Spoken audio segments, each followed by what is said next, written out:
Start your day off with a grateful heart, and let that be the spark of light that pulls you from the... Yeah, like you see, these are the fabrics we use for the sofas. Yeah, there are different types of fabrics. Civic. It is the best way to go. Each color, each row, like this is a line. Well, 2022 is behind us. 2023 is here with us. What are your plans? We here at TV47's Morning Cafe have great plans for you. We're talking about information, we're talking about entertainment, we're talking about the greatness for the year. So make sure that you're always with us every morning.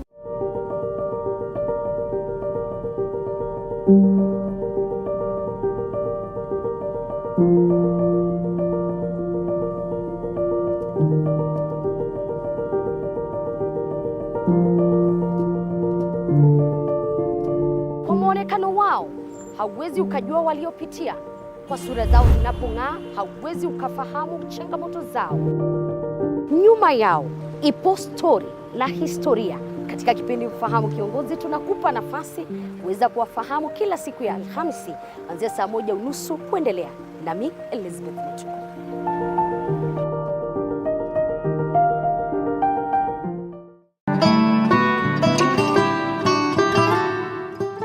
Your health matters, and Body Garage is here to guide you on it.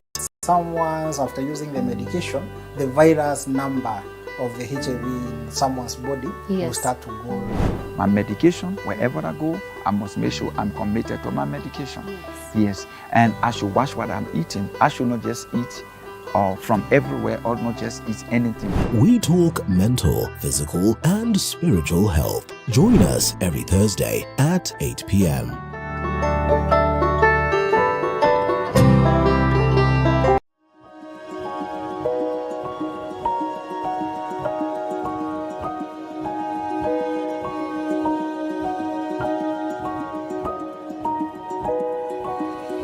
Lover of farming? Well, Kilimo Diaries is your home for different farming ventures, crops, animals, and so much more. Every Sunday,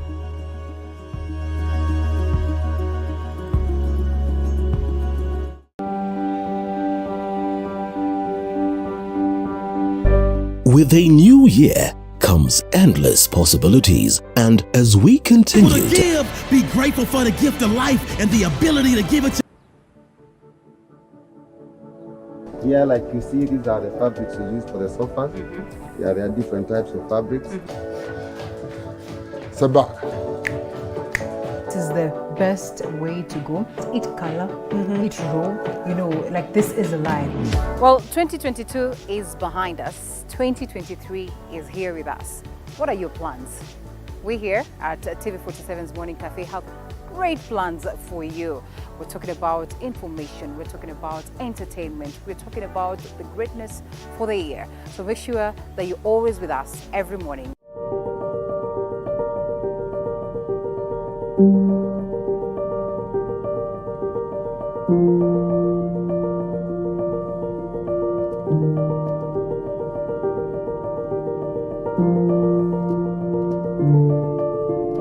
Kwa muonekano wao, hauwezi ukajua waliopitia. Kwa sura zao zinapong'aa, hauwezi ukafahamu changamoto zao. Nyuma yao ipo stori la historia. Katika kipindi Mfahamu Kiongozi, tunakupa nafasi kuweza kuwafahamu kila siku ya Alhamisi kuanzia saa 1:30 kuendelea. Nami Elizabeth.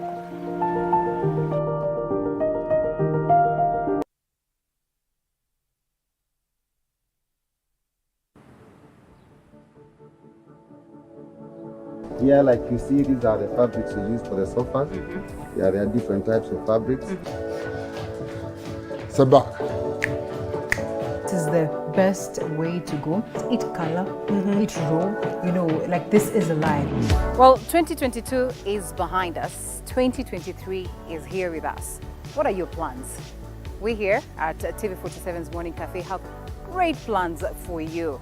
We're talking of about August and what culminates after it. The Right Honorable Raila Odinga adamant that he is not going to recognize the presidency of Dr. William Ruto, saying that his votes were stolen on the 9th August election 2022. And Ruto then says that these ones are just but sheer noise. This is not going to stop them from delivering for the people of Kenya and the mandate as president and definitely the government of the day. This will be looking at as we unpack what is playing out politically, and not forgetting what Kenyans are going through as pertaining to tough times, that is tough economic times, but as well they have to soldier on. There's so much that is playing out in the country, and we welcome you to be part of this conversation as we discuss this and much more, and as well discuss what is playing out across the borders, even as our students continue to proceed to school, the junior high school as well as those ones that are going to Form 1. This then a conversation that is still on as pertaining to how parents are adjusting. Also later on Matters Health, it's going to be an interesting conversation as we teach you just how best to take care of the newborn, that is towards the last minutes of the program, and as well discuss matters electronic mobility. That is what it is that the world is adapting to. Just how friendly and how possible is it for us to totally move and shift to that direction, and equally just how affordable as the world continues to go green. So let's be part of this conversation once again. It will be good to have you interacting with us. My name is Linda Alela and this is Morning Cafe. It begins right away on this beautiful Monday morning. It's my hope that you had a great weekend. We have the Daily Nation, the People Daily, and the Standard newspaper. We briefly look at what they detail before we pick the stories prepared by my team. And Kenyans find ways to beat rising costs of living. Harsh weather disrupted global supply chains, and as well depreciating shilling blamed on this. And these are the realities on the ground, even as Kenyans continue to remind the government that it's 100 beyond, of course, 100 and beyond that they had promised Kenyans of so much so in terms of emancipation, economic emancipation, as well as adjustments that is lower as to the cost of living, but then such has not been realized as expected. And so contrary to President William Ruto's campaign promise, that is to bring down the cost of living, prices of common commodities have soared during the Kenya Kwanza's first 140 days in power, and this forcing citizens to devise tricks of surviving hard times. Just what are these tricks and how genuine are they, or how legit are they? What we'll be looking at as we continue with the broadcast. And on the war path, Raila alleges visit demand by Chebukati. As well, we'll be looking at the rally at Jacaranda and, the repercussions or ramifications of the same, as, of course, the Azimio One Kenya leader alongside his brigade are out there to say that they're going to make it tough for the current government to survive. If need be, then they will march to State House so that they can root that is President William Ruto. Just how realistic are some of these demands is a question of wait and see, and also we'll be engaging the gentlemen that joined me for the same conversation so that we try and unpack this. And as I have said, we're having our students going back to school, so junior high, or here we come, what to expect. And definitely we'll be having our education reporters on ground just so we can be updated on what is playing out as pertaining to this. This also as the cases of cholera are still on, and Kemri calls for vaccine rollout to halt this outbreak that has been witnessed in Kiambu, in Nairobi, and across the different parts of the country. The numbers continue to rise and therefore causing some essence of alarm. And land fraud, well, grabbers target Mavoko's rich and famous too. And Mr. John Mackenzie, retired after teaching career spanning 40 years, including as a principal, is troubled that the government won't come to his aid. And this is a story captured on page 10, an ongoing, a developing story. And we certainly hope that this then is best addressed for justice to be, witnessed, or for justice to be experienced. But beyond that, for the numerous cases of land grabbing to be addressed out of this. Those are the key stories that we see on the Daily Nation this morning on this 30th day of January 2023. Also, no let up as Ruto Raila trades words. This on the Standard newspaper. Azimio leader Raila Odinga, that is yesterday, in this magnitude or in this huge rally in Jacaranda, called on the United Nations and the Commonwealth to probe last year's election in the next 2 weeks, while President William Ruto then told him to forget any deal making and offered to only discuss development of the nation. A story captured on page 4 and 5 of the Standard newspaper. We'll be deciphering on this just to see how much of latitude they have to expound and extend this conversation of the August 9th presidential election competency-based curriculum acid test. And that is a grade 7 report today. Yes, the junior secondary school. And it's a moment of uncertainty, anxiety among parents and teachers that is high as they take their learners to junior secondary and, of course, unsure of what lies ahead. We'll be looking at that as well as we continue. As I have said, we're having our education reporters on ground just to look at how different schools are adapting and adjusting to this. Poison skies where it rains ashes. This is an investigation that is ongoing as pertaining to the residents of Kilgoris who are experiencing respiratory ailments and risk more chronic diseases. And this is thanks to the aspect of pollution from local factory as captured on page 10 and 11. This is quite a common scenario, not just in Kilgoris, and definitely the residents then would cry to the government for them to come in handy to save their lives. Away from it, mass transfers see principals moved, and yes, principals of national, extra county and as well as sub-county schools across the country have been moved by the Teachers Service Commission. A story captured on page 15. We seek to see just how well this will be received. We have seen, or we have witnessed cases where, you know, even principals transferred to certain schools are not welcomed or are not accepted, and those ones that are taken, you know, I mean, some of the parents and teachers as well, protesting because then they say they have served their schools so well and therefore would wish for them to continue. Those are the key stories. And KQ warns of another low season. A story captured on page 27 of the business segment of the Standard newspaper as well. This has been witnessed on this very question of the parastatals, and we certainly hope that this then is addressed before it goes haywire. And let's drop the Standard newspaper, briefly look at what the People Daily details. And yes, the People Daily, how an ambulance shortage increases risk of death. A story captured on page 3, and speaking to just, how difficult it can be for people to rush their, sakins and all that who would be sick, or to rush the sick to hospital, especially when they get to experience some of these difficulties while at home or other different premises away from the hospitals. And I mean, this then shortage is quite a big conversation that has been there for a long time, and just how this gap needs to be bridged so that at least when we have someone who is sick, they're able to get medical attention on time, is one of the conversations that we've been having as pertaining to making sure that we reduce these cases of people losing their lives just because they did not get proper attention and on time. Kenya Power eyes 14 billion from households. It's going to be tough.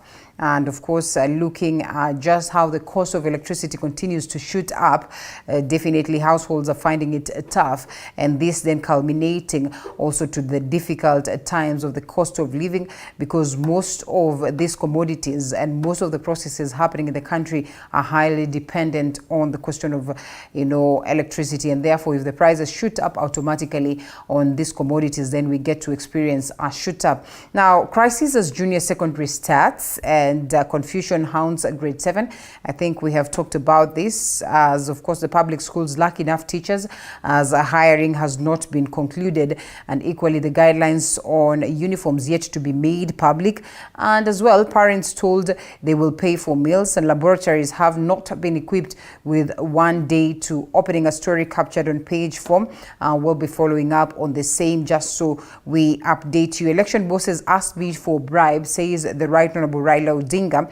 It will be interesting to watch this as revelations continue to come in as pertaining to this. Whether they remain allegations, well, of course they remain allegations. Whether they're true or not is equally a question of wait and see, and one of the big stories that we'll be deciphering on this morning alongside constitutional lawyer Ndegwa Njiru as well as Senator for Nyeri County Wamatinga. Definitely a conversation that you do not want to miss out on. Equally expecting the presence of Isaac Mwaura, who's a former nominated senator. If the gentlemen then make it here, we have this very important conversation. Now, Azimio la Umoja One Kenya Coalition leader, that is the Right Honorable Raila Odinga, has threatened to reveal information about former Independent Electoral and Boundaries Commission IEBC chairperson Wafula Chebukati and Commissioners Abdi Gulie and Boya Molu. And as Mike Agwongo reports, he claims that the trio visited him before the announcement of the 2022 general election results. After a mega rally against the 2022 general election results last Monday at the historic Kamukonje grounds, the Azimio coalition has now vowed not to relent, but to sustain pressure until President William Ruto leaves State House for them. Early Sunday morning, Odinga and his lieutenants attended a church service at Jesus Teaching Ministry Church in Dunham before proceeding to Jacaranda for a political rally. Apostle Peter Manyuru taking the opportunity to warn the political class against dividing Kenyans, but rather unite and bring them together. They should tone down in their speeches, in speak reconciliation, not just a tumbling, because this country must move forward.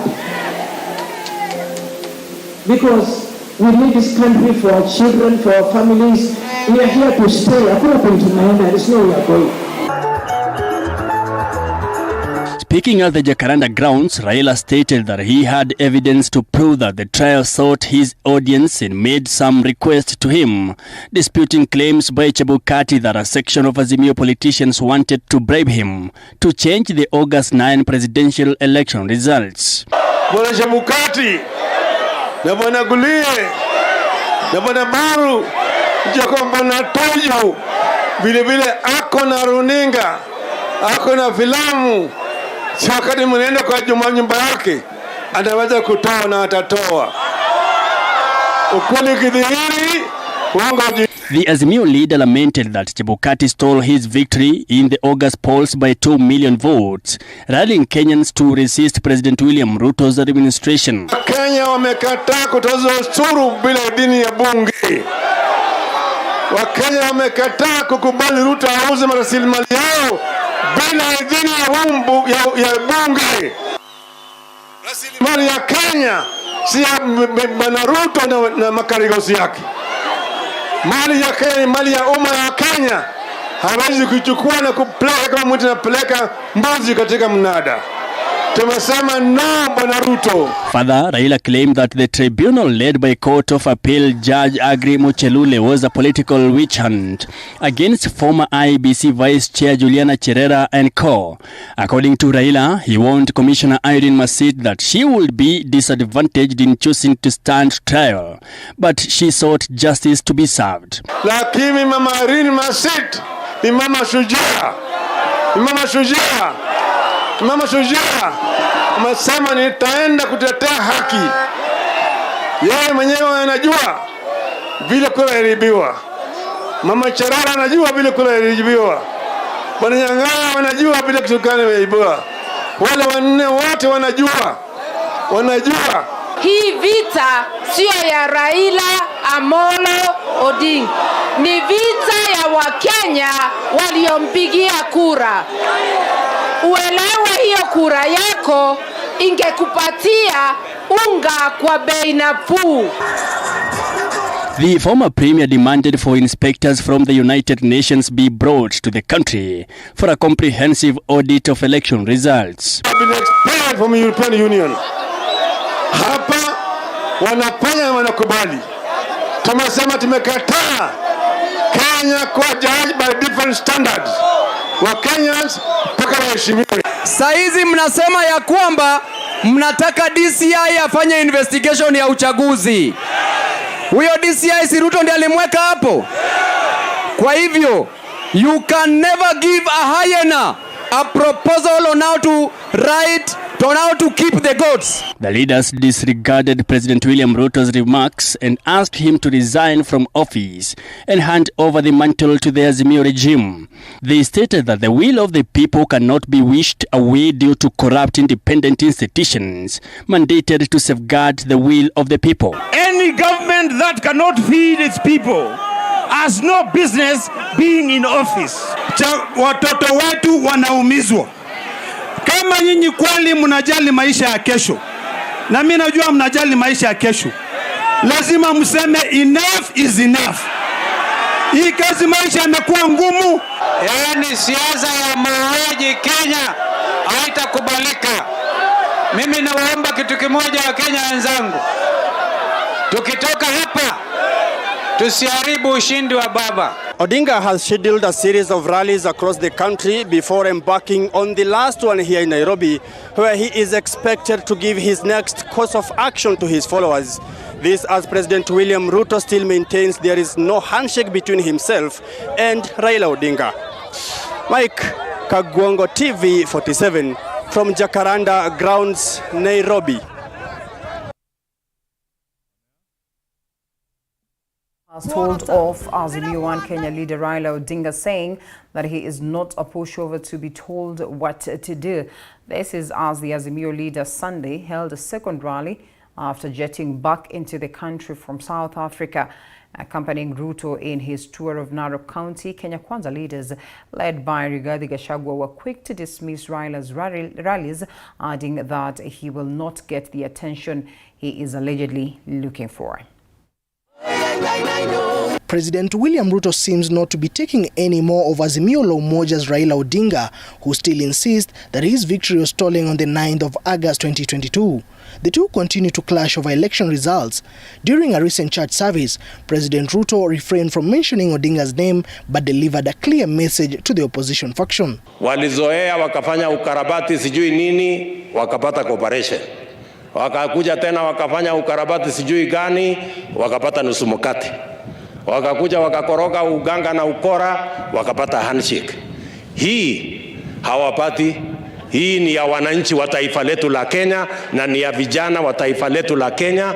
Here there is nothing for selfish people. Picking up from where he left off from earlier rally held at Kamkunji grounds, Odinga insists on his plan to continue the such events. But even as the country's political temperature seems to be steadily rising, President Ruto reiterated that the Kenya Kwanza administration is focused on delivering on its campaign promises to Kenyans across the country. Hatuhitaji ruhusa ya wale watu ati tufanye hii kazi tunafanya. We don't need their permission.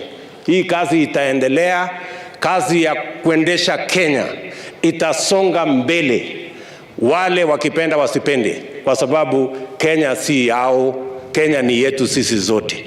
Deputy President Rigathi Gachagua, with his usual demeanor and backed by Prime Cabinet Secretary Musalia Mudavadi, went bare knuckle launching a scathing attack towards the Raila-led Azimio. Gachagua telling Narok residents that Raila is just attention-seeking so as to get a piece of the William Ruto government. Rais, usikubali. Na kama utaona hiyo mzee ni sawa kwa sababu ni Mkenya. But you should only, Your Excellency, consider to have only one discussion na hiyo mzee. To discuss his exit from politics and permanent retirement from the politics of Kenya. That, Your Excellency, you have our support, you can have that discussion. Musalia, on his part, called on Raila to call off his planned rallies across the country, stating that they are not good for the economy, which is already negatively affected. Ukisema unataka waambie Wakenya wasusie products. Which products do you want them to boycott? Yet we want jobs created. Wacha kuchosha wa Kenya na maandamano, allow Kenyans to focus on rebuilding the economy that you destroyed with the handshake under the handshake regime. You can go back to maandamano on a Friday, but I want to give you the bad news. The person you are dealing with, the President of the Republic of Kenya, huyo hawezi tishwa na maandamano.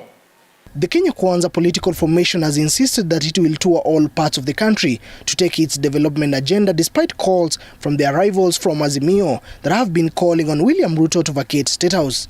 Moige William, TV 47. And President William Ruto and other top government officials have rubbished reports that the government has been on a borrowing spree amounting to 500 billion shillings just 4 months since taking over. Speaking in Narok County during an interdenominational prayer service, the leaders appeared to point an accusing finger to the President Uhuru Kenyatta's regime for leaving behind massive debt. Collins Lusweti with more. After widespread reports that the Kenya Kwanza government has already borrowed 500 billion shillings 4 months into office, President Ruto is now denouncing the reports, saying the government has no plans whatsoever to borrow huge amounts. Wengine wanajaribu kusema serikali yetu imekopa. Mimi nataka niwaambie, ile budget tulikuwa naye, kulikuwa na pesa ya kukopwa karibu shilingi bilioni 900. Wakati nimefika nikawaambia hatuwezi kukopa bilioni 900. Kiharu Member of Parliament Ndindi Nyoro has also labeled the reports as false and misleading, saying the current financial budget crafted by President Kenyatta's government had proposed a borrowing of 862 billion for this financial year. When you write about loans, it is good to tabulate for Kenyans to see. Ukisema kuna loan imekopwa, andika wenye wamekopesha. Andika ile siku ilikopwa na uandika ni pesa gapi.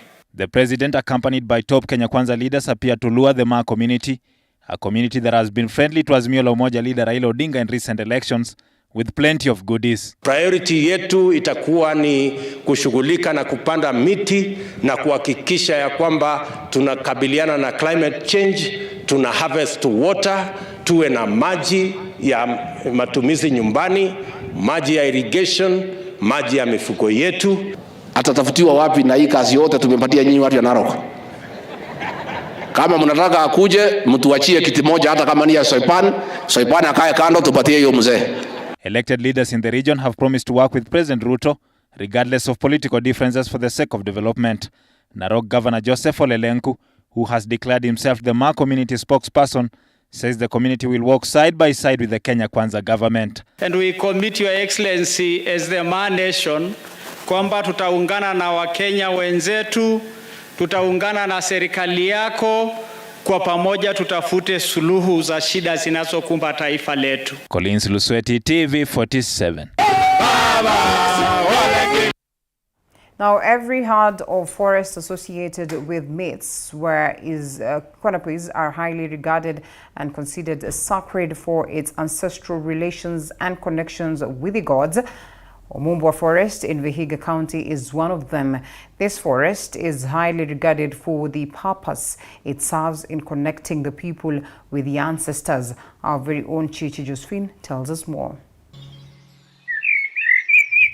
This is Omba Forest in Vihiga County. The forest is extremely cold and foggy, and apart from its thick evergreen vegetation and all types of tree canopies, Omba Forest is home to the sacred birds, small carnivores, and other types of animals. The forest lies a kilometer from the equator through Maseno at Emuli Esiandomba and 3 kilometers from Luanda town. The indigenous forest has unique plant species locally known as Omusengali and Omurumba. Huu ni msitu ambao unajulikana kwa jina msitu wa Mumbwa. Mumbwa alikuwa shujaa mmoja wa Bambuli ambaye alikuwa kama jemadari. Nyakati za vita za zamani, kama watu walikuwa wanakuja kupigana na Bambuli, Mumbwa ndiye alikuwa na train jeshi. Kwa hivyo alipofariki alikuwa na heshima zake. Hangeweza kuzikwa nyumbani, bali aliletwa kuzikwa hapa, na si mazizi ya kawaida.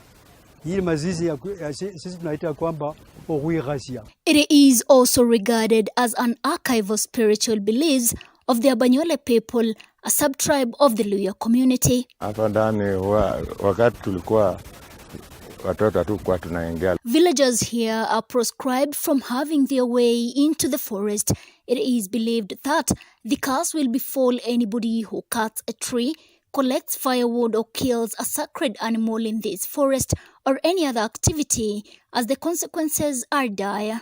Msitu hata kwenda kutafuta kuni ndani hapa haikuwa inakubalika. Ukienda uchukue kuni hapa wakati wa kutafuta kuni, watoto wanatafuta kuni ama mama, uende uchukue kuni hapa, ilikuwa mpaka mawe itaanguka, mvua ya mawe itanyesha. Na watu watakulia kwa maana ndio walienda kuchukua kuni kwa msitu ambao wamezimika. Any sexual acts in the forest were taken as the highest form of sacrilege and are unforgivable.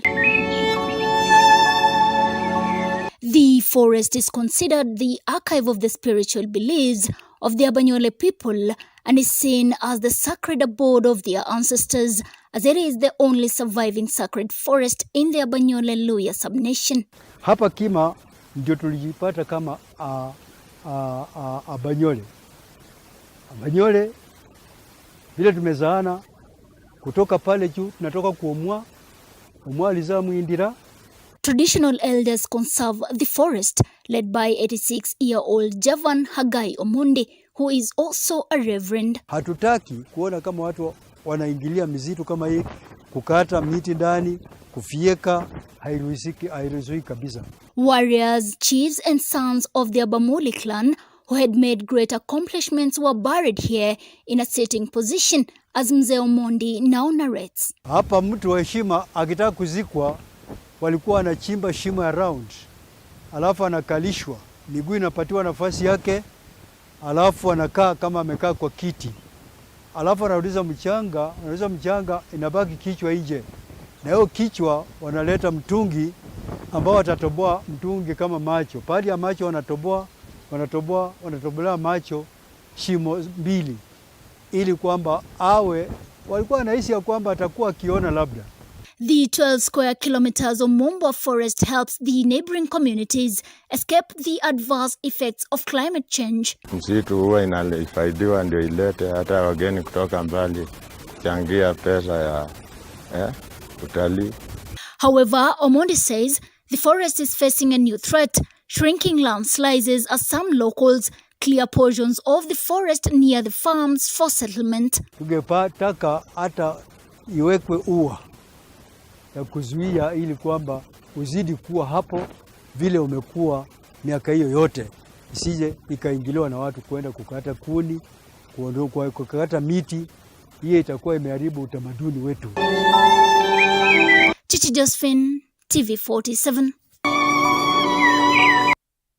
Thank you, Chichi, for that interesting piece. Now, two families of former Mau Mau leaders are protesting the alleged seizure of their 20-acre plot in Kiganjo, Kiambu County, by private developers. The families claim they've been unable to resolve the ownership issue for years. Have a look. This 20-acre piece of land in Kiganjo, Thika Sub-County, Kiambu County, is a center of wrangles between two families of former Mau Mau fighters and senior private developers. According to the families of General Njuguna Gashui and Brigadier Ndaiga Ngotho, the two Mau Mau leaders bought the piece of land in the late 1970s and they now want the government's aid in retrieving it. Together with another partner who was also a freedom fighter by name Brigadier Ndaiga Ngotho, applied for a portion of land. They applied it on their individual capacity, but at some point there were some shenanigans who came in who are radglabers, and they purported to be freedom fighters. Usaidizi kutoka kwa Mheshimiwa Rigathi Gachagua atusaidia, sababu sisi ni watoto wa Mau Mau na sisi ndio tumebaki. Wazazi wetu wameondoka wote, sasa tumebaki mzazi moja kwa hii boma ya Mukudi Dai. And in Kiambu Sub-County, shareholders of the controversial Mboi Committee are up in arms claiming that some of the parcels of land have been sold without their knowledge. They at the same time condemned Kiambu Sub-County commander for providing security to a private buyer who fenced their land which houses their head office. Ni ukora. Huu ni mwizi. Yeah? Sasa ile tushamba zimetengwa kwa public utility ya mashule, mahospitali yote anakatakata, ikiwa eka 5 anakata eka 3. The stakeholders have so far served the County Commissioner's office with a court order that indicated that the directors who are in the office illegally should not conduct any businesses of the company, and the status quo remains until a court's determination. Now, the first ever cohort of junior secondary school learners in Kenya are set to start their grade 7 studies Monday and countrywide. However, some heads of schools are complaining that they lack the necessary infrastructure to accommodate the learners who will continue studying in their respective primary schools, as per advised from the Presidential Working Party on education reforms. The meeting taking place in Tuuti Marakaru Ward, Kandui constituency in Bungoma County, has brought together teachers, parents and political leaders with one agenda: the competency-based curriculum. And now the curriculum will be joined at 7 on Monday. The stakeholders say they want the curriculum scrapped off as it is expensive to parents. Tafadhali hamisha huu mfumo mapema, lakini kusajili primary si kwamba umebadilisha mfumo wa CBC. CBC ni mfumo ghali kwa wazazi wetu. Maza Nairobi sisi tuseme tusiseme. Tunasema mkuje mseme bado mapambano mfumo wa CBC uondolewe. Ama namna gani?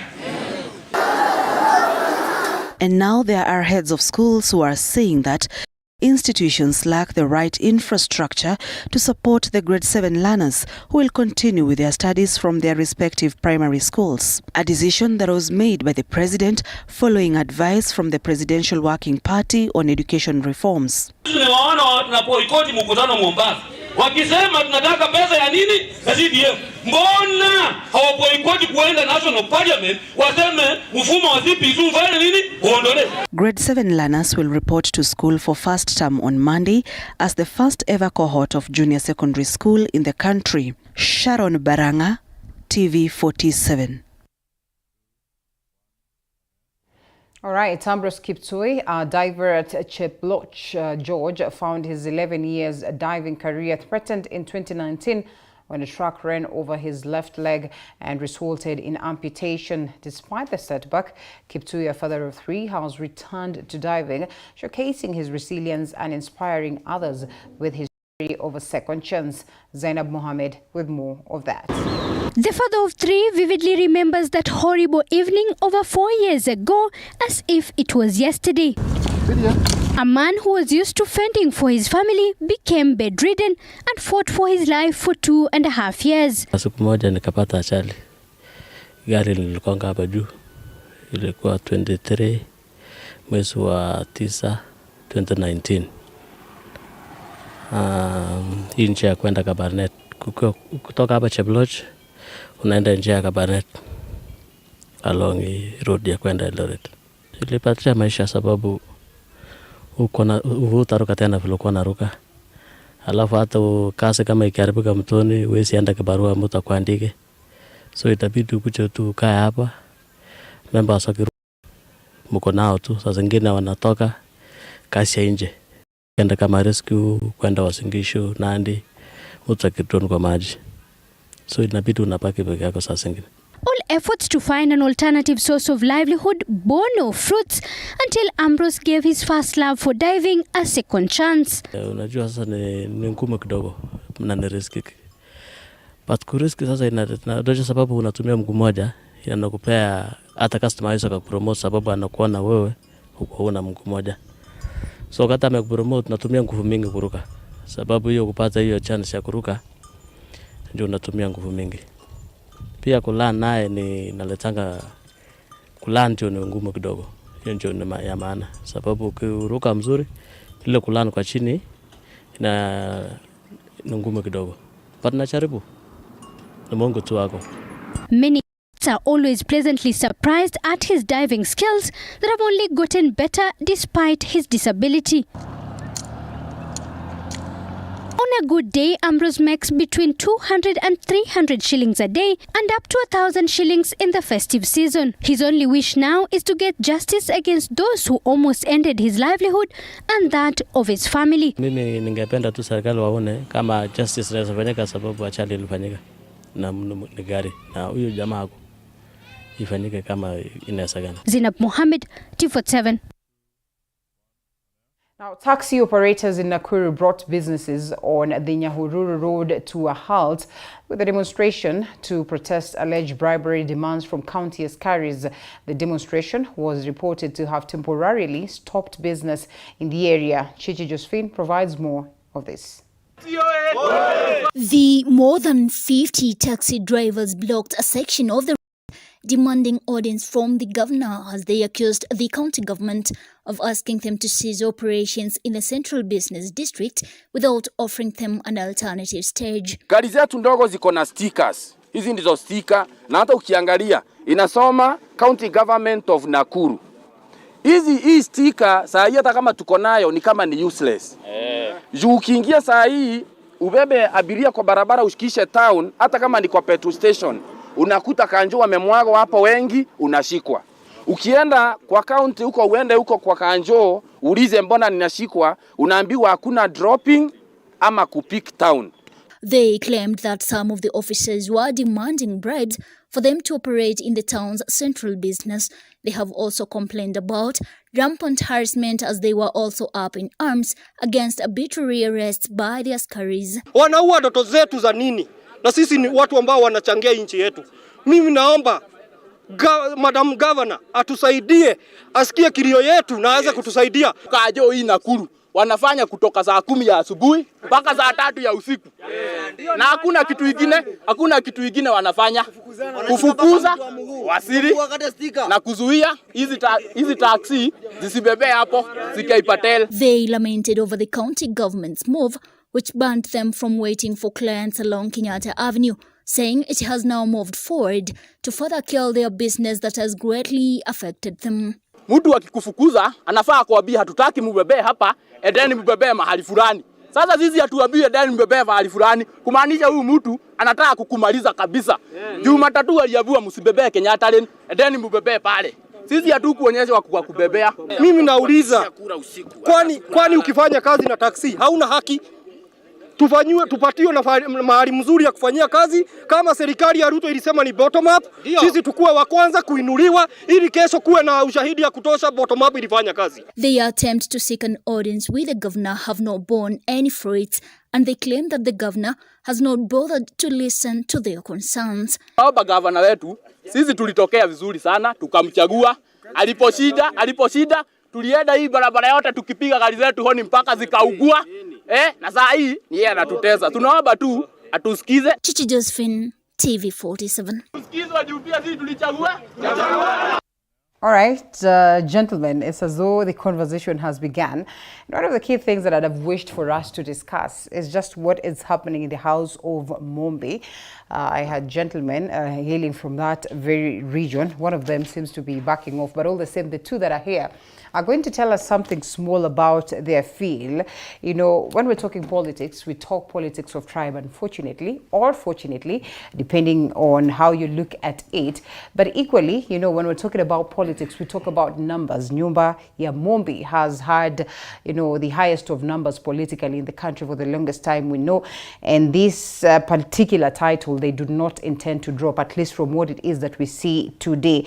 Even still, we talk of politics of who's just the king, who is not, how organized are they today, how organized they are not, and most importantly, where do they intend to take the nation? And when I say where they intend, I mean then the leaders that have been elected by the people of the mountain. The senator for Nyeri County is here with us, that is Honorable Wahome Wamatinga, for this very conversation. And equally, as we look at the events of politics over the weekend, as well as Mheshimiwa and a lawyer, that is constitutional lawyer Ndegwa Njiru, who equally joins us for this. Honorable Isaac Mwaura, former Senator, public policy and governance expert, sends his apologies. Mheshimiwa says he's not able to make it this morning, in as much as it was confirmed that he should be here. But nonetheless, the conversation continues. The hashtag is Morning Cafe at Linda_Lela TV47KE across all our social media platforms.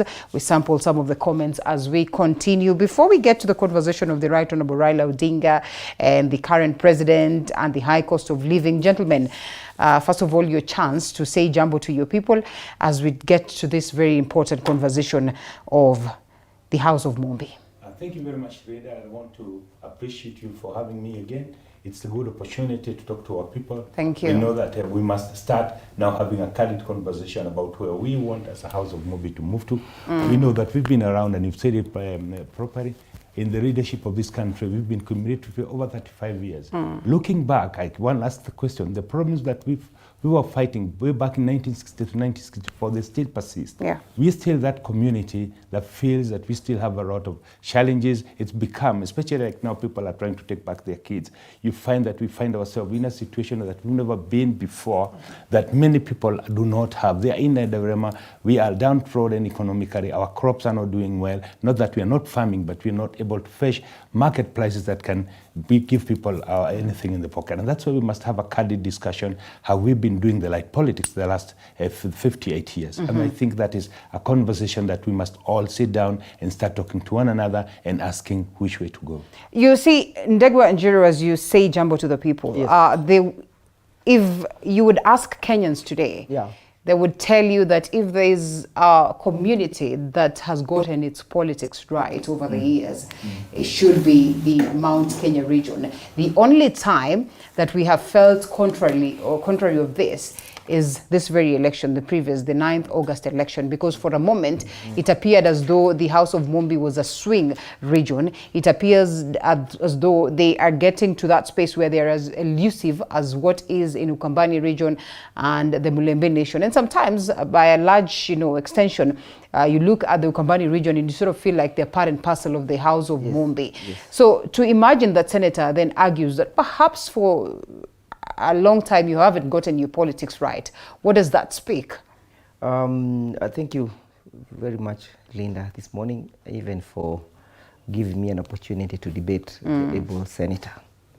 I had mentioned previously that if there are people with the mastery of the Kikuyu language, be it the idioms, the joins, and the proverbs, is Senator Wamatinga. For that one, I credit him. He can pass a message, however sophisticated, in whatsoever manner, in a very simplistic way. Right. And people get to understand. The Kikuyu community was a very, very rich community. And what do you mean when you say was? It was a rich community in terms of their culture. It still is? No, we are no longer there. Okay. Because we have undergone a lot of turmoils and liberations, which have ended up mutilating that rich culture that we had. It was only for the few gifted individuals who would use idioms and proverbs consistently and in a fluent manner. So it wasn't available for everybody. And that's why I'm saying I credit Senator Wamatinga for that purpose. And progressively, and of course with a lot of influence from the Mzungu, we have been able to lose it. But at least we are now trying to gather ourselves. You've seen there is a lot of cultural organizations coming up. Yeah. There's one very strong cultural organization called Kiama, which is led by the able chairman called Gaidhuma. We also have another very, very strong organization called the Kikuyu Council of Elders, led by somebody called Washira Wakiago. So we are gathering ourselves. But now, guide to the question that you've just posed. You need to have the history of why the Kikuyu community has been cohesively together in political perspectives. That it is we who received the greatest bunts of the colonialism. It is them who came and took our land away, and then we decided to think together as a community. And of course, the Mau Mau War had two perspectives. It both consolidated the community together and in a way also defranchised. And that's why Senator Omatingo will come and tell you, and as they are now saying, that those people who fought, the trophy was given to the people who are spectating. He will, of course, tell you. But it is not clearly true that the trophy actually exclusively went, and mark my words because I know he's going to have a reaction on it. It is not true that it exclusively went to the Home Guards. That is a cliche that has just been brought today so that they can validate the argument of the dynasty and the hustler nation. It has way back, we have to look way back. Now, the reason why the Kikuyu community has always voted as a bloc, but it's not so true in a democratic process, because in 1992, there was President Kibaki, and there was Matiba. In 2007, that's the only time we had Kibaki, 1997, we had Kibaki exclusively. Right. In 2002, we had Kibaki, and we had President Kenyatta. Again, in 2013, then when we had Kibaki alone, we consolidated ourselves around Kenyatta. In 2017, again, there was exclusively Kenyatta. Yeah. But remember, even if 2013 there was Kenyatta, there was also Peter Kenneth. There was also Martha Karua. They were also in the race. In 2017, there were also individuals. So, Kikuyu community is a democratic society. Is it? It's a democratic. And when you talk about democratic society, then you are tempted to ask about the Mulembes of today that have been labeled, elusive but equally democratic, based on the fact that they will not align themselves to their very own, but they will split their vote across, appreciating the different dynamism of the different presidential leaders that present their names to be elected as president. Linda, let me first of all start appreciating my friend here, Ndegwajero. I'm actually quite fascinated the way he would twist around a fact, and he walks around with it like actually it was the truth. You see, when we say that the Home Guards never took over, my friend here knows he who plays the piper calls the tune. Yeah. You know what happened is that there were a few elitists who are actually then the loyalists of the white men. They are those people who had the opportunities. Their fathers were the senior chiefs. They are those people who had the earliest opportunity of going back to school. So when there was a transition from a colonial government to a Kenyan-owned government, of course, as it was the Nisha dictated that they were the ones to take the power. So what they did, and that one he knows, there was a program that was called Africanization or Kenyanization. This was a program that was entered between the Kenyan government, the new government, and the British government to enable the properties that were illegally gotten from the Kenyans to be bought back. That was the first historical injustice that we did, because I cannot walk into your house, Linda, take your TV, and then when I'm going out, I tell you, let's agree on how you're going to pay me the TV, because it was never mine in the first place. That is the money that was used by these people to amass huge tracts of land. The Mau Mau, who had gone into the forest to fight for their freedom, to fight for jobs, to fight for land, they came out. And during the consolidation of this land, most of them, and it's like to put it, they never went to school. Mind you, those who had gone to school, the Kimathi, the Dedan Kimathi, who had joined the battle, and after that they went to fight in Burma, they came back and organized themselves. As they were still in the forest and the land was being consolidated, what the argument that was being pushed is that you cannot move one piece of land to elsewhere. Them, they did not know that mathematically could be done on a paper. So they found themselves with very small tracts of land. Those who were the collaborators got all the huge pieces of land. And then this money that we got for Kenyanization or Africanization, it was not paid by the few individuals. We paid it as Kenyans. And those are the historical injustices that we talk about. That's why you'll see one family owning half of the country. You ask yourself, if you are a carpenter, where did you get the money from? That is why you'll see a few people owning the whole Biashara Street, because they went into a bank with that security. There were no title deeds then. So you could just walk into a bank and say, I've been referred to this person, we are buying this and this and this building, and they did it. And so how will this one, when we go back, the question that we must answer, and that is something that we pursue. And I wish somebody like Ndegwa here, a lawyer, who's a constitutional lawyer, who's very, very well versed with this matter, that they would actually come up and say, let's fight for our people. You see, the neo-Nazis, when they pushed the Israelites, 40 or 50 years later down the line, they went to court and they were able to get back the money for their people. Why shouldn't we do the same? This money was paid by our parents, by our grandparents. We are still paying it. It was used by a few individuals to buy pieces of land. And up until we answer that question, the question of the dynasty will remain alive in the history of this country, because we would want to classify ourselves as Horiath and Thee. We don't want to see the evil where it came from. And that's why we lost it. Well, that's why we are still talking about poverty. Yeah. That's why we are still doing harambes to take people to hospitals. Then they were doing harambes to build the hospitals, do harambes to build the schools. Today we are doing harambes to educate our people, to take our people to the hospital.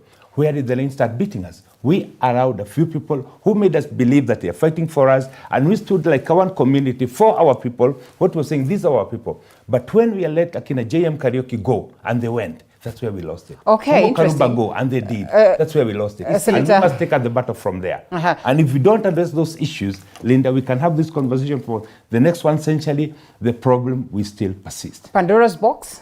It's not a Pandora's box. It's a box. It's a Pandora's box that has been created by selfish and self-seekers and rent seekers. In the sense that they want to exploit the poverty that is facing our people and blaming it on an individual. When they come and say that people did not understand that land can be dislocated by use of a paper, what it tells me is that the good senator does not have the history of how land registration came about. If he had That's quite interesting. If he had the history, he would have spoken about something we call the torrent system of land registration. He would have realized that land was alienated from the clan or from the community through this land torrent registration system by the Muzungu. The Muzungu came and introduced the concept of titling, the concept of absolute ownership, the concept of freehold ownership, the concept of leasehold ownership. When we went to Lancaster to negotiate about the independence of this country, remember, the Mau Mau did not have the concept of land registration. Not that by the time they were going to the forest, the land was not being registered.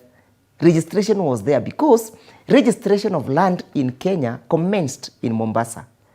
When Muzungu introduced something they were calling the registration of documents registry. They opened a registry in Mombasa in 1911, and they also opened another registry in Nairobi. The registry in Mombasa was called the Coastal Registry. The registry in Nairobi was called the Inland Registry. Just to give a perspective, to put the matter into perspective. So when they opened these registries, the people in Mombasa were told to lay their claim. Remember, there was a question in Mombasa of the 20 coastal strip mile that the Sultan of Zanzibar was claiming, what we call the Mwamba wa Pwani. Then, those people who were told to lay a claim, remember, it was a new concept. Africans were not known to register land. So those guys who understood how to register land and the importance of registration laid their claim. And so it so happened. But remember, in 1959, 1957, 58, and 59, the Mau Mau were therefore in the forest, right? But it was towards the end of the war, the Mau Mau War. Another registry was opened in Mount Kenya. Actually, it started in our place in 1959, in Kirinyaga, in Igijugu. That's where it first started registration. So when these guys went to Lancaster, there was a question of, now Muzungu has his title. Remember, Muzungu found his title through a concept of war called, he who wins the war takes the spoils. It was a war concept. It was introduced, I think, in 16... Senator, I'll give you a chance. No, actually, by King William. So, legitimately, the Muzungu felt, I have the title. So how do I pass over this title to any other person? That is when they said, I cannot give my title. It was an absurd argument that I agree with the senator. But the question is, did it end up benefiting the few? Yes, of course. It is not Wakili, and you know, with the little history that I know, equally they were favorites to the Mzungu. Yes, they were favorites to the Mzungu few, and I mean I've read that also in a book, and I think someday I'll share this book. The concept they were favorites to the Mzungu, including the Kenyatas of the idea I want to disabuse is that there were some individuals who came to defraud others.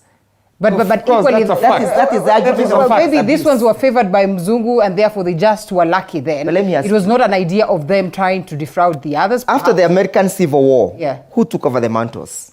The Red Indians? The Red Indians took over the mantles? No. They never took over the mantles. They did not. Because there's a concept and there's an end and a philosophy of the war. So if it is always that the people who are having who are actively engaging in combat, mostly they don't take the spoils. Allow us to take a short break, Mheshimiwa, and then come back to that. Now we'll be coming.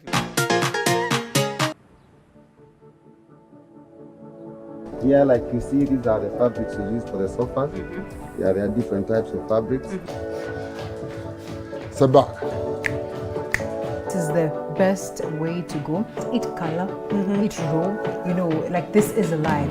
Well, 2022 is behind us. 2023 is here with us. What are your plans? We here at TV47's Morning Cafe have great plans for you. We're talking about information, we're talking about entertainment, we're talking about the greatness for the year. So make sure that you're always with us every morning.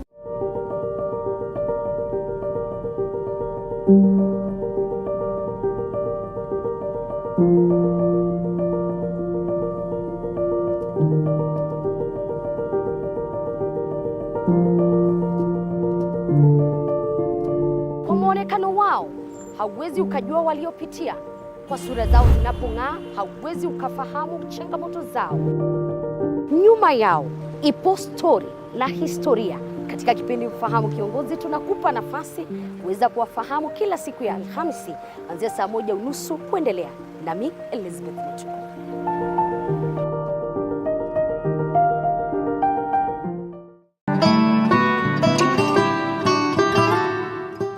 Your health matters, and Body Garage is here to guide you on it. Someone's after using the medication, the virus number of the HIV in someone's body will start to go. My medication, wherever I go, I must make sure I'm committed to my medication. Yes, and I should watch what I'm eating. I should not just eat from everywhere or not just eat anything. We talk mental, physical, and spiritual health. Join us every Thursday at 8 p.m.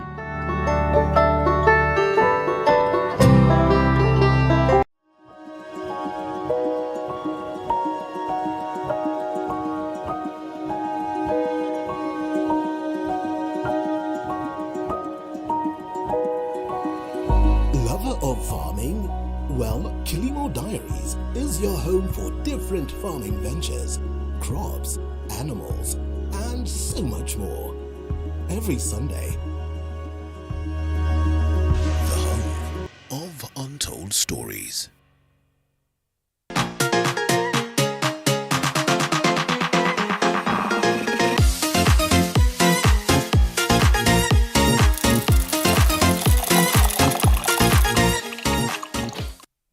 Wakili, we are back, and again we have another Wakili joining us. That is Nordin Kagai for this very important conversation. Nordin, you know, while we were waiting for you, we said let's talk about the House of Mombi a bit, and it has gotten us to this space of the dynasty versus they call the what? The dynasties versus the hustler, you know, and whether there's an existence of these two is now a debate that we go down all the way to the question of land.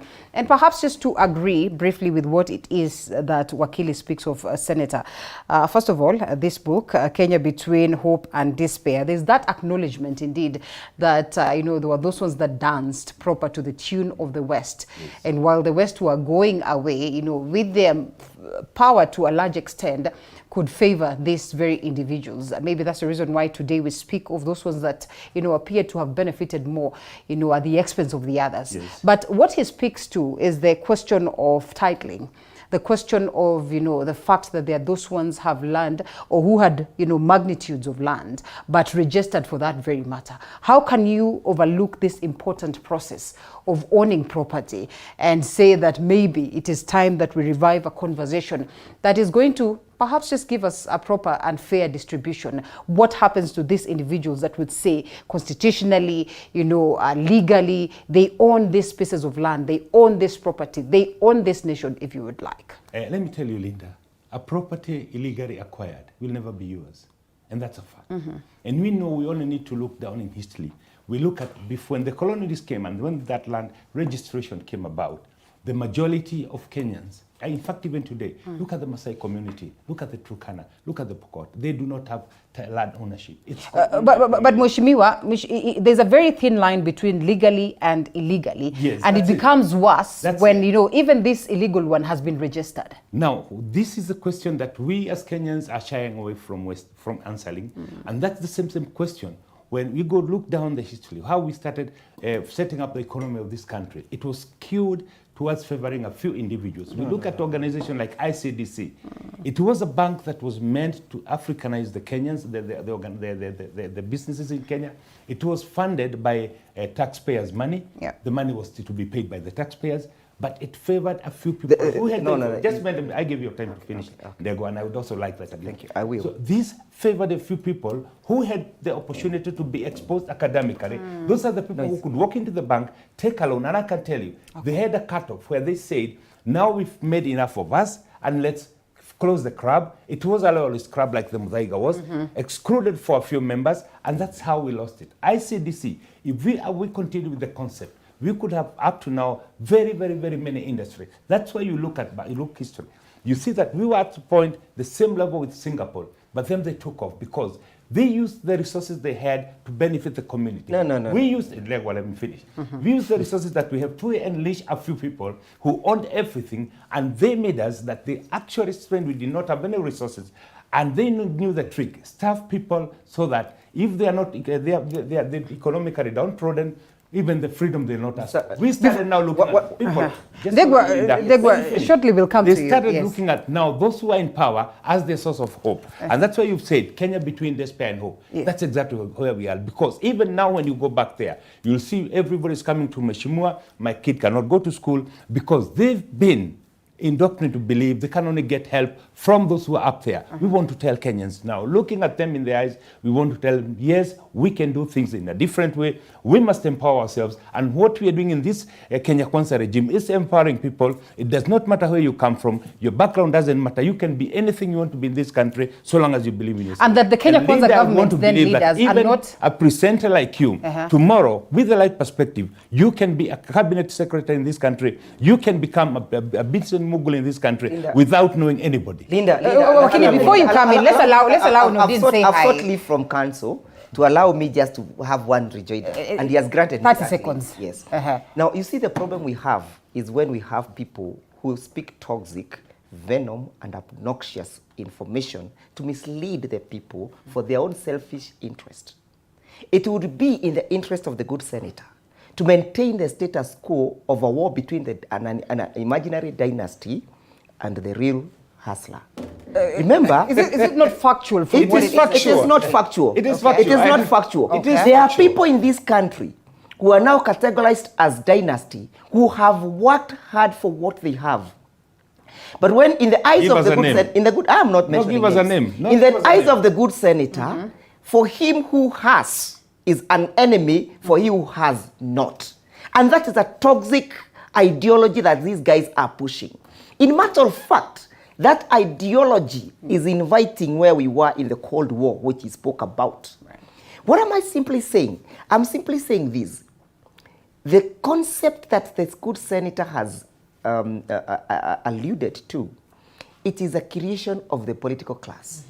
The poverty that we have today, it has been created by the political class, including him. Ask him. He has been in the Senate for the last 6 months. Which bill has he sponsored that can begin this country towards the route of Singapore? Let me finish. Let me finish. Let me finish. He is here. Let him tell us. You see, a country that is seeking to develop must first of all remember there is no country that has a clean history. And there's some history that you can go digging into that can bring serious crisis. That is the let me finish. I am just about to make my final submission. I am just about to make my final submission. Yes. So, Mr. Senator should be telling us, for the last 6 months, we swim in the I have not been grappling and moaning here. I have sponsored this bill. The bill is almost similar to a bill that was enacted in South Africa. Is a bill that was registered in You are protected. You're protected. So that from legislation, we can still march this country forward. This idea of land being the only source of capital is an idea that has been overtaken by time. It's only rudimentary individuals who would think that we now need to go and rematch what was done so we can begin developing economically. This or not, this one Korea is not developing because of land. Fair enough. And we'll be coming to you, Senator, to give us a response as to whether indeed you have sponsored a bill yet or not. Let's hold it right there. But then, Wakili Nordin, as you say, Jambo, to us, historical injustices, whether this particular one that we are addressing or any other, you know, a proper legal mind will tell you it is only fair that some of these matters then are addressed. And looking at the question of the leadership that we have with the Kenya Kwanza government, to imagine that they purport to say that they need to address some of these things, of course, most of the Kenyans would not believe, and that they are focused on enriching every other Kenyan and not themselves.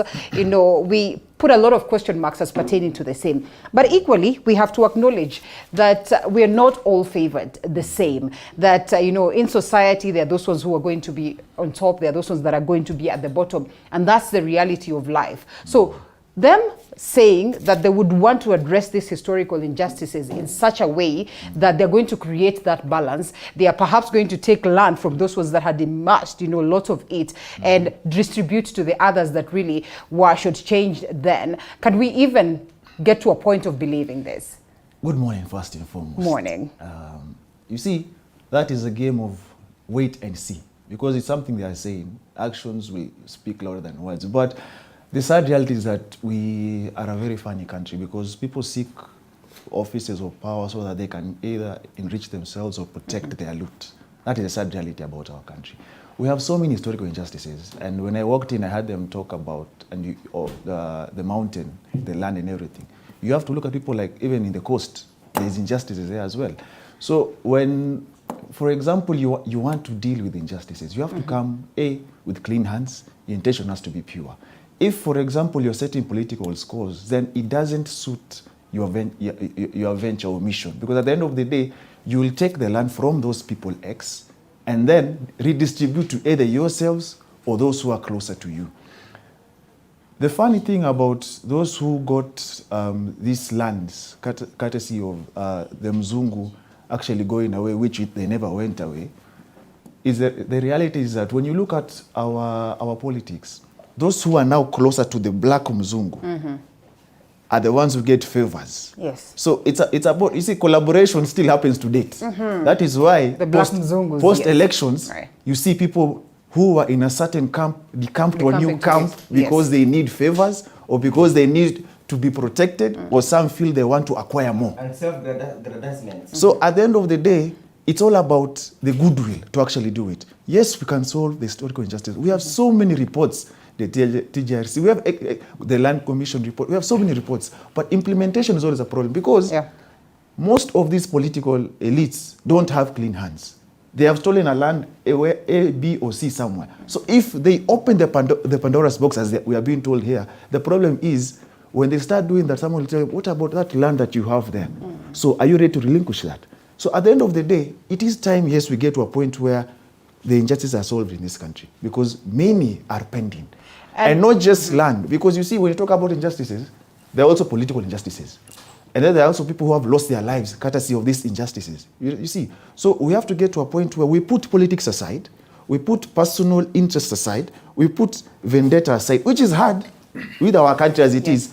If we do that, then we will solve the issues. But if we don't, we'll be doing the same things, expecting different results, and we'll get nowhere. Only 1 minute as he comes, tell him today to pinpoint and stop being rhetoric and tell us X, Y, Z, they have land. Let him name them. They have land that is more than Kenya. I have no problem. Let him know. You didn't have. I'm among those Kenyans who don't feel mentioning names because I can stand and walk away with it. Yes. But to even top up to that, better. Yes. Where we go, half of it is owned by one individual. Okay. We can go back to history and look how. Which individual are you referring to? Kenyatta. I have no problem mentioning the name. Okay. I am not. Now he has brought the. I have YJM karaoke. It's now home. Now he has brought.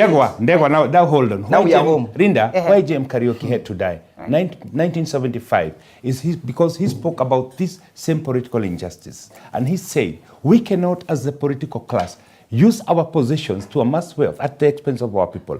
I'm surprised here when Degwa says that we imagine their problems. Rinda, I would give you this phone. You go through how many WhatsApp groups, people inviting you to pay for the school fees. You have created that poverty. We have not created, and that's what I'm saying, Rinda. We have done these things the long, and I would want to repeat this because Wakiru was not there. We've done the long politics for the last 58 years. We have put the long priorities. We've been forced to fight the long battles. We have fought for our people. We thought, and I've said Kikuyus cumulatively have been in power over 35 years, cumulatively, in the presidency. If we add the vice president and the deputy president, it would come maybe to 50 years. But still, we are struggling with the same problems back there that we have to do halambis for our people. And as I told you, we did halambis then to build schools. Today we are doing halambis. Just how different, yes. And they were asked here whether we sponsored bills. When we got into the Senate, the first thing we did is to dust all the bills, coffee, milk, and tea. How different will you address this, Mushimi? Simple.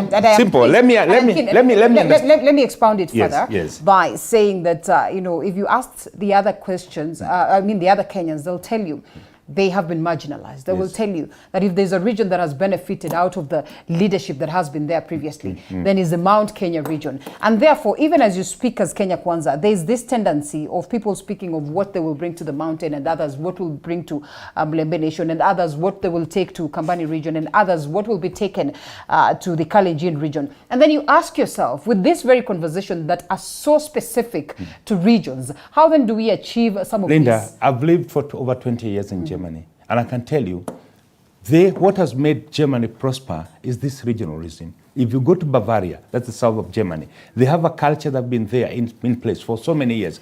What they did is they realized that their diversity is a source of richness. If you go to what they call Oktoberfest, it's one of the tourist attractions in Bavaria, where a lot of people go there because they have a way of doing things. We as Kenyans, our difference, our diversity, instead of being our strong point, it was exploited by the same politicians to make sure that we are not together, so that we do not talk with one voice. But now what we are saying is, we must unify Kenyans again. Why this land issue, as emotive as it is, why we are trying to get away with it, why we're even setting up Hustler Fund, it's because there are millions and millions of Kenyans who did not get the opportunity of getting a title deed. And now that they want to start business, like Linda, you'd want to go start your own station. But the bank cannot give you a loan because you don't have a title document.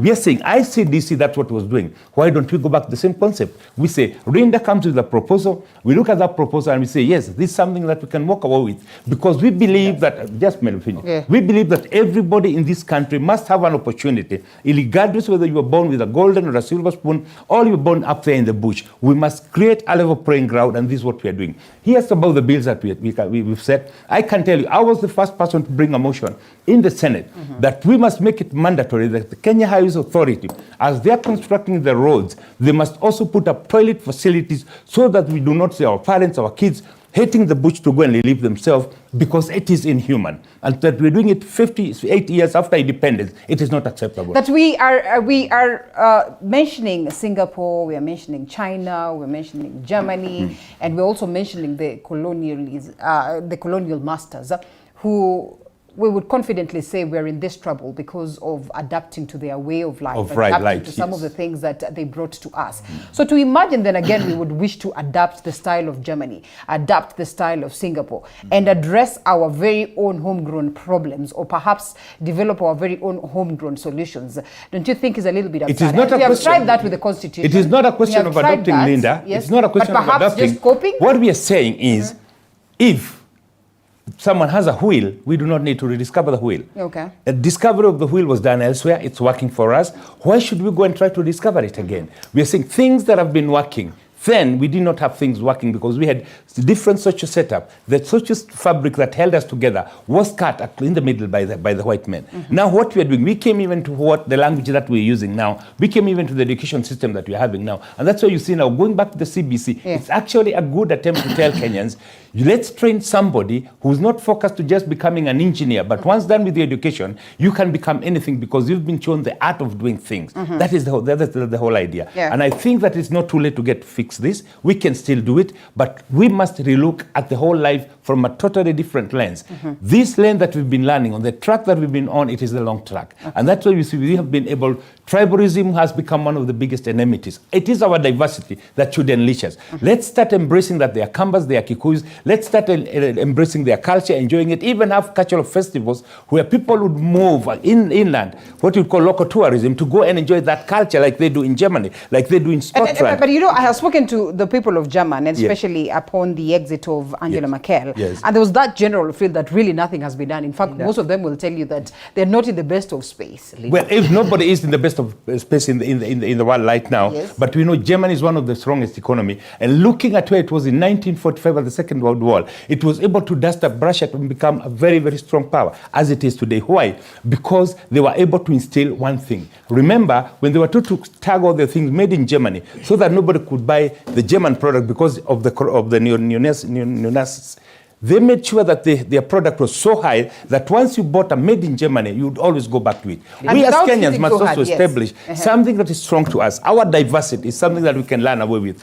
Our coffee production, our tea production, our milk production, avocados, macadamia. But let's protect our farmers so that they are not exploited by a few rich people who Wakirindegwa here stands and says there are no dynasties. They are dynasties, of course. We have to admit that we have a problem, yeah? We have a problem. As you respond, yes, we have. So how do we develop homegrown solutions, whether we are going to borrow from, the strong democracy? First of all, I agree with you. Democracy, yes. We have a problem because even the democracy that we pride ourselves of has not been a democracy that has been domesticated in Africa or in Kenya. All over Africa, democracy seems to be having some challenge in the manner in which it's being managed, all the way from the election processes up to where we are today. First of all, democracy does not obviously yield the best character of individuals who would have the heart of the community at heart. That is where you'll hear Senator Wamatinga proudly saying that for the last 6 months, he has helped the hustlers by making sure that we have toilets along the road. That is improving. Let me finish. Let me finish. I gave you time. Let me also appreciate the small things. Let me finish.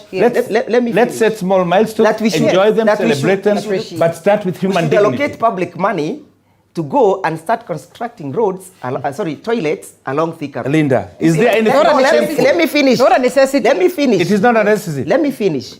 You see that it is a necessity, but it's not a problem that we have. We have it. Because people have always been able to ease themselves and to answer their call in the bushes. In the bush. No. If he does it in the bush, I don't know. I have never done it in the bush myself because of the failure to have toilets. 6 months. Never. This guy doesn't live in Kenya. How will that? I don't know which Kenya do you live in. How will that impact the coffee farmer whom I am in Kirinyaga County? Noting that we are now at the verge of maybe tell Wakili, you start with solving the small problem. Let the big problem solve the Allow me finish my submissions. You'll have a rejoinder.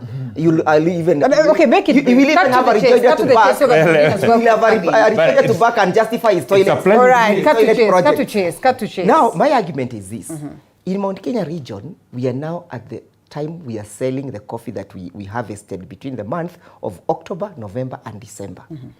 This is a time the Senate, noting that agriculture is devolved, should have come up with concrete procedures on how this coffee should be sold so that it can have a ripple effect in people's pockets and can change the people's lives.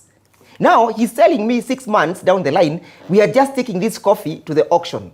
When we take this coffee to the central auction... Well, it surprises me, Wakiri, that you do not know even the process of making a bill and you are Wakiri. Let me finish. That surprises me. Let me finish. Why should you even finish? I'll give you time to justify your toilets and to defend your toilets. Well, unless you're saying that we have just past time, I do not think... Linda, you justify your toilets even when we're having this conversation, we must not forget that Kenyans are watching it. Right. This is a lawyer, a constitutional lawyer, someone who knows even the processes.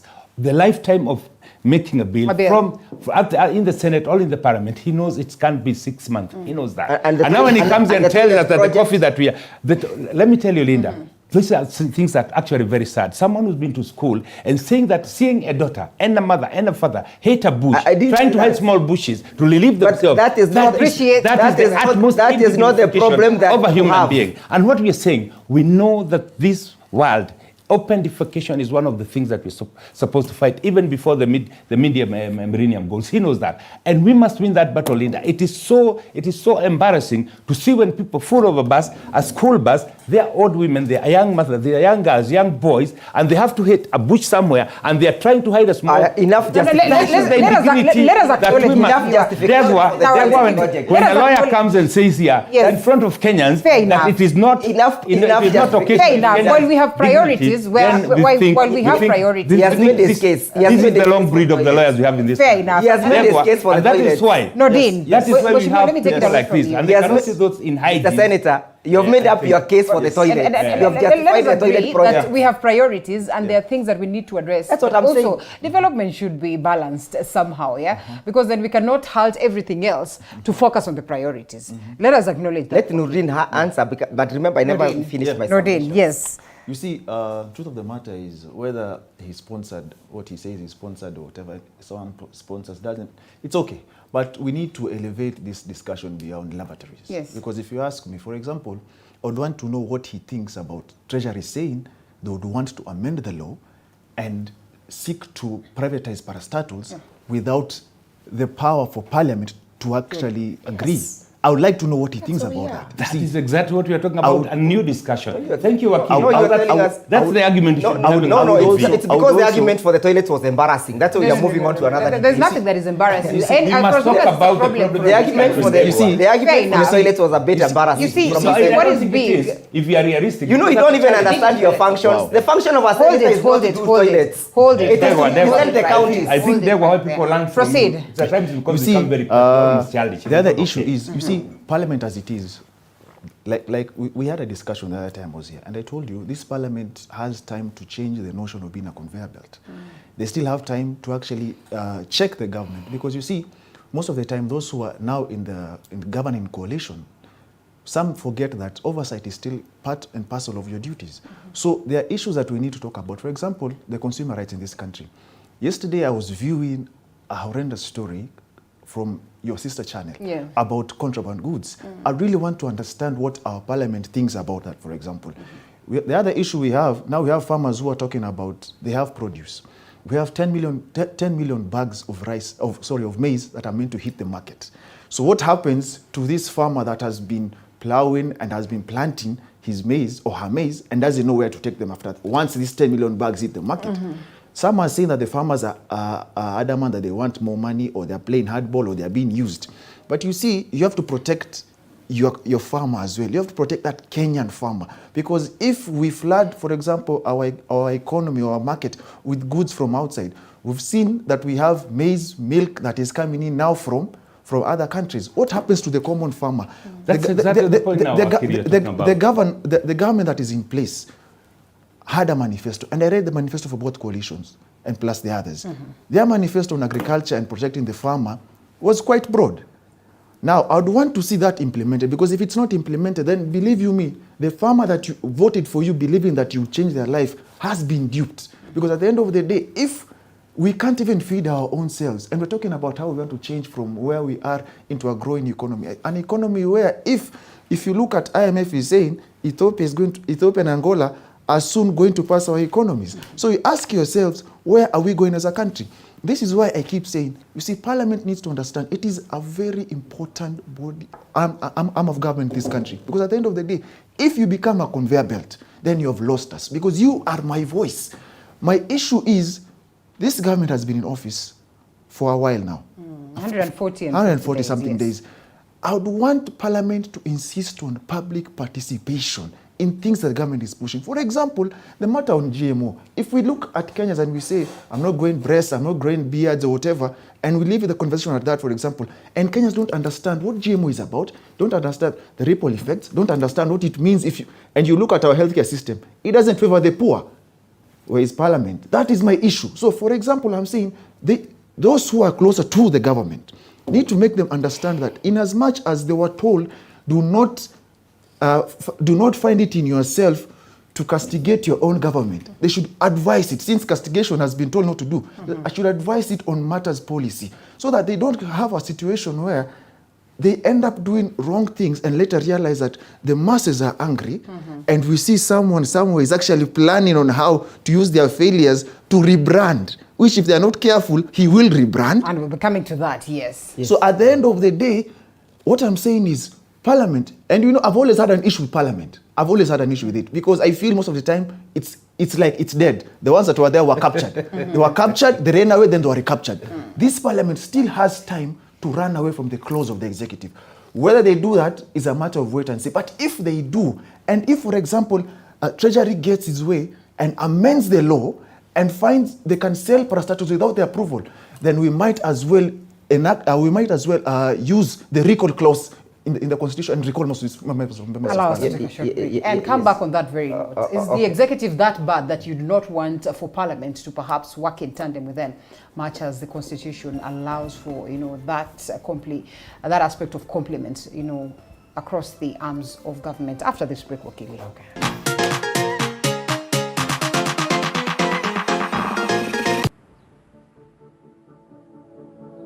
Here, like you see, these are the fabrics we use for the sofas. Yeah, there are different types of fabrics. Sabak. It is the best way to go. Eat color, eat raw, you know, like this is alive. Well, 2022 is behind us. 2023 is here with us. What are your plans? We here at TV47's Morning Cafe have great plans for you. We're talking about information, we're talking about entertainment, we're talking about the greatness for the year. So make sure that you're always with us every morning.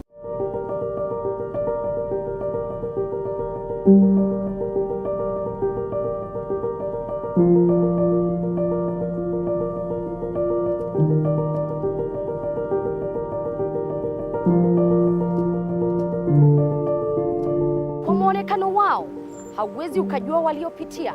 Kwa sura zao zinapong'aa hauwezi ukafahamu changamoto zao. Nyuma yao ipo stori la historia. Katika kipindi Mfahamu Kiongozi tunakupa nafasi kuweza kuwafahamu kila siku ya Alhamisi kuanzia saa 1:30 kuendelea. Nami Elizabeth Mutu.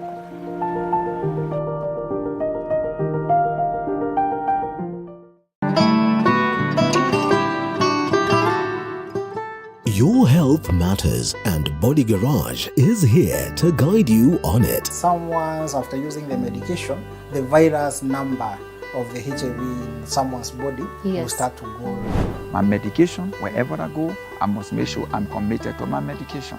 Yes, and I should watch what I'm eating. I should not just eat from everywhere or not just eat anything. We talk mental, physical, and spiritual health. Join us every Thursday at 8 p.m.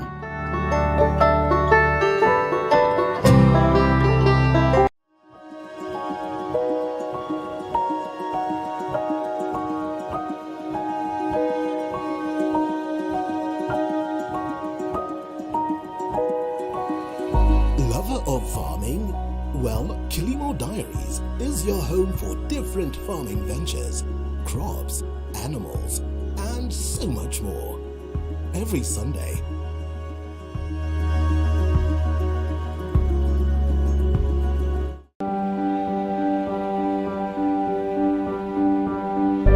with a new year comes end.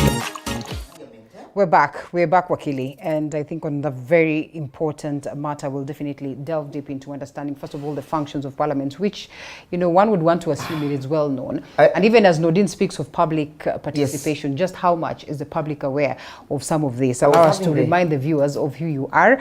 Honorable Wahome Wamatinga, Senator Nyeri County, constitutional lawyer, Ndegwanjiru, as well as Wakili Nordin Kagai are in studio this morning. And I know you want to make a rejoinder and perhaps, you know, strengthen that conversation by Nordin or submission. Yes, and I thank Nordin because he has brought us to perspective of where the cracks of the matters are.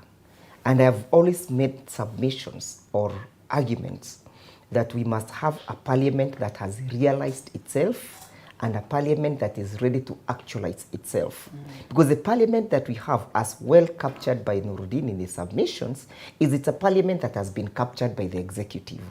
We only have a moribund parliament and a dead parliament. For one reason, I know, so you won't let that one pass. No, I'm sitting here because you'll be given. And I think you Senator, let me come in defense. Let me come in defense that I am not speaking for Parliament. What if captured is one thing?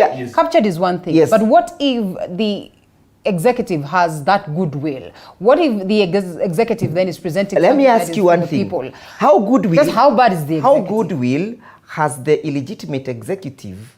How do you call it? What do you mean? Wakili, you are our Wakili. These allegations that have been presented have not been substantiated. Let me tell you, Linda. Okay, it has not been substantiated. That is a bit misleading. On that one I withdraw. Abuse of drug. On that one I withdraw. And I'm tempted to think that Wakili here could have passed in the long hands because no. That's a bit extreme. That is a bit extreme, Mheshimiwa. That is a bit extreme. That is a bit extreme. I've withdrawn that statement. You withdraw. I withdraw the statement. Thank you. Thank you. But I'm just asking. Yes. But I'm not going to let you call us dead mob. It's not okay. Because we're only 140 days in office, Linda. We have a lot of goodwill. And as you've said, you cannot say that we've been captured by the executive. When we're sitting on the table and saying, how do we get to address the issues that are facing Kenyans? We cannot work when we are fighting. We can work only when we are sitting down and have a candid discussion. And gentlemen, I'll allow for us to have that, because then if it gets extreme to a point of insult, Linda, then we're as good as... is entrenched in the Constitution. But we must ask ourselves, how informed are Kenyans to be able to participate actively? And I'll come back to that. And I think that's exactly what I've asked. Just how informed are Kenyans? I was making submissions. Yes, proceed, Wakili, proceed. And I know I've been... And you are protected. And I have no problem with those accusations.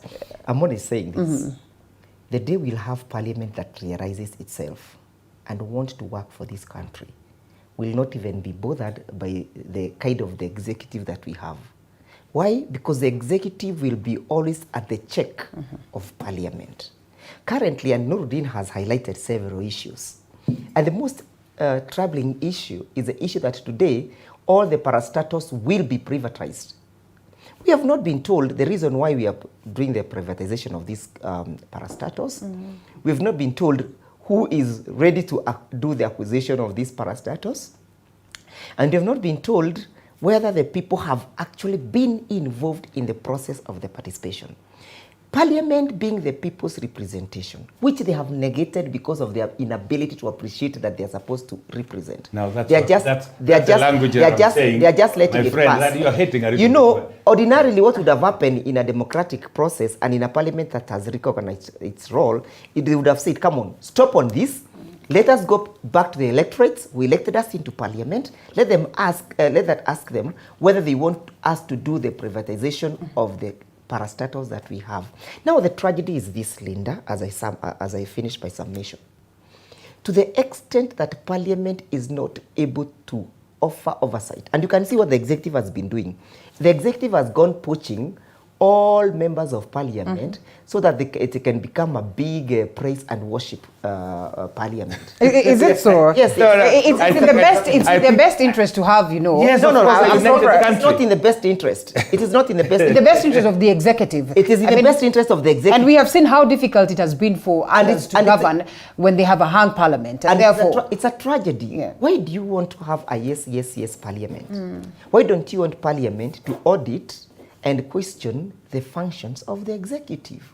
You see, this person who does not want any contra voice, the only thing that he will mature to and mutate to is we are going to soon have a dictatorial executive with nobody to lay a finger on. But Wakili, we have seen, you know, a scenario where very many legislatures are, you know, elected and perhaps have defected to this other side, and they are in support of the government. Yeah, but it's not always that they will agree to what the government says. And that is not unique to us. I mean, that may be the presumption, Linda. Yes, that might be the presumption. But anybody who joins government from the side of the opposition, what he does in the first instance is to keep quiet. Remember, but I will also remind us of the Jubilee government. We had parliamentarians elected under Jubilee, but they spoke contrary to what the Jubilee Remember, Mr. Kashago has been out saying that the reason and why he was this in country, Jubilee, maybe you should add that. Mr. Gachagua has been out saying the reason why this country went haywire in between 2017 and 2022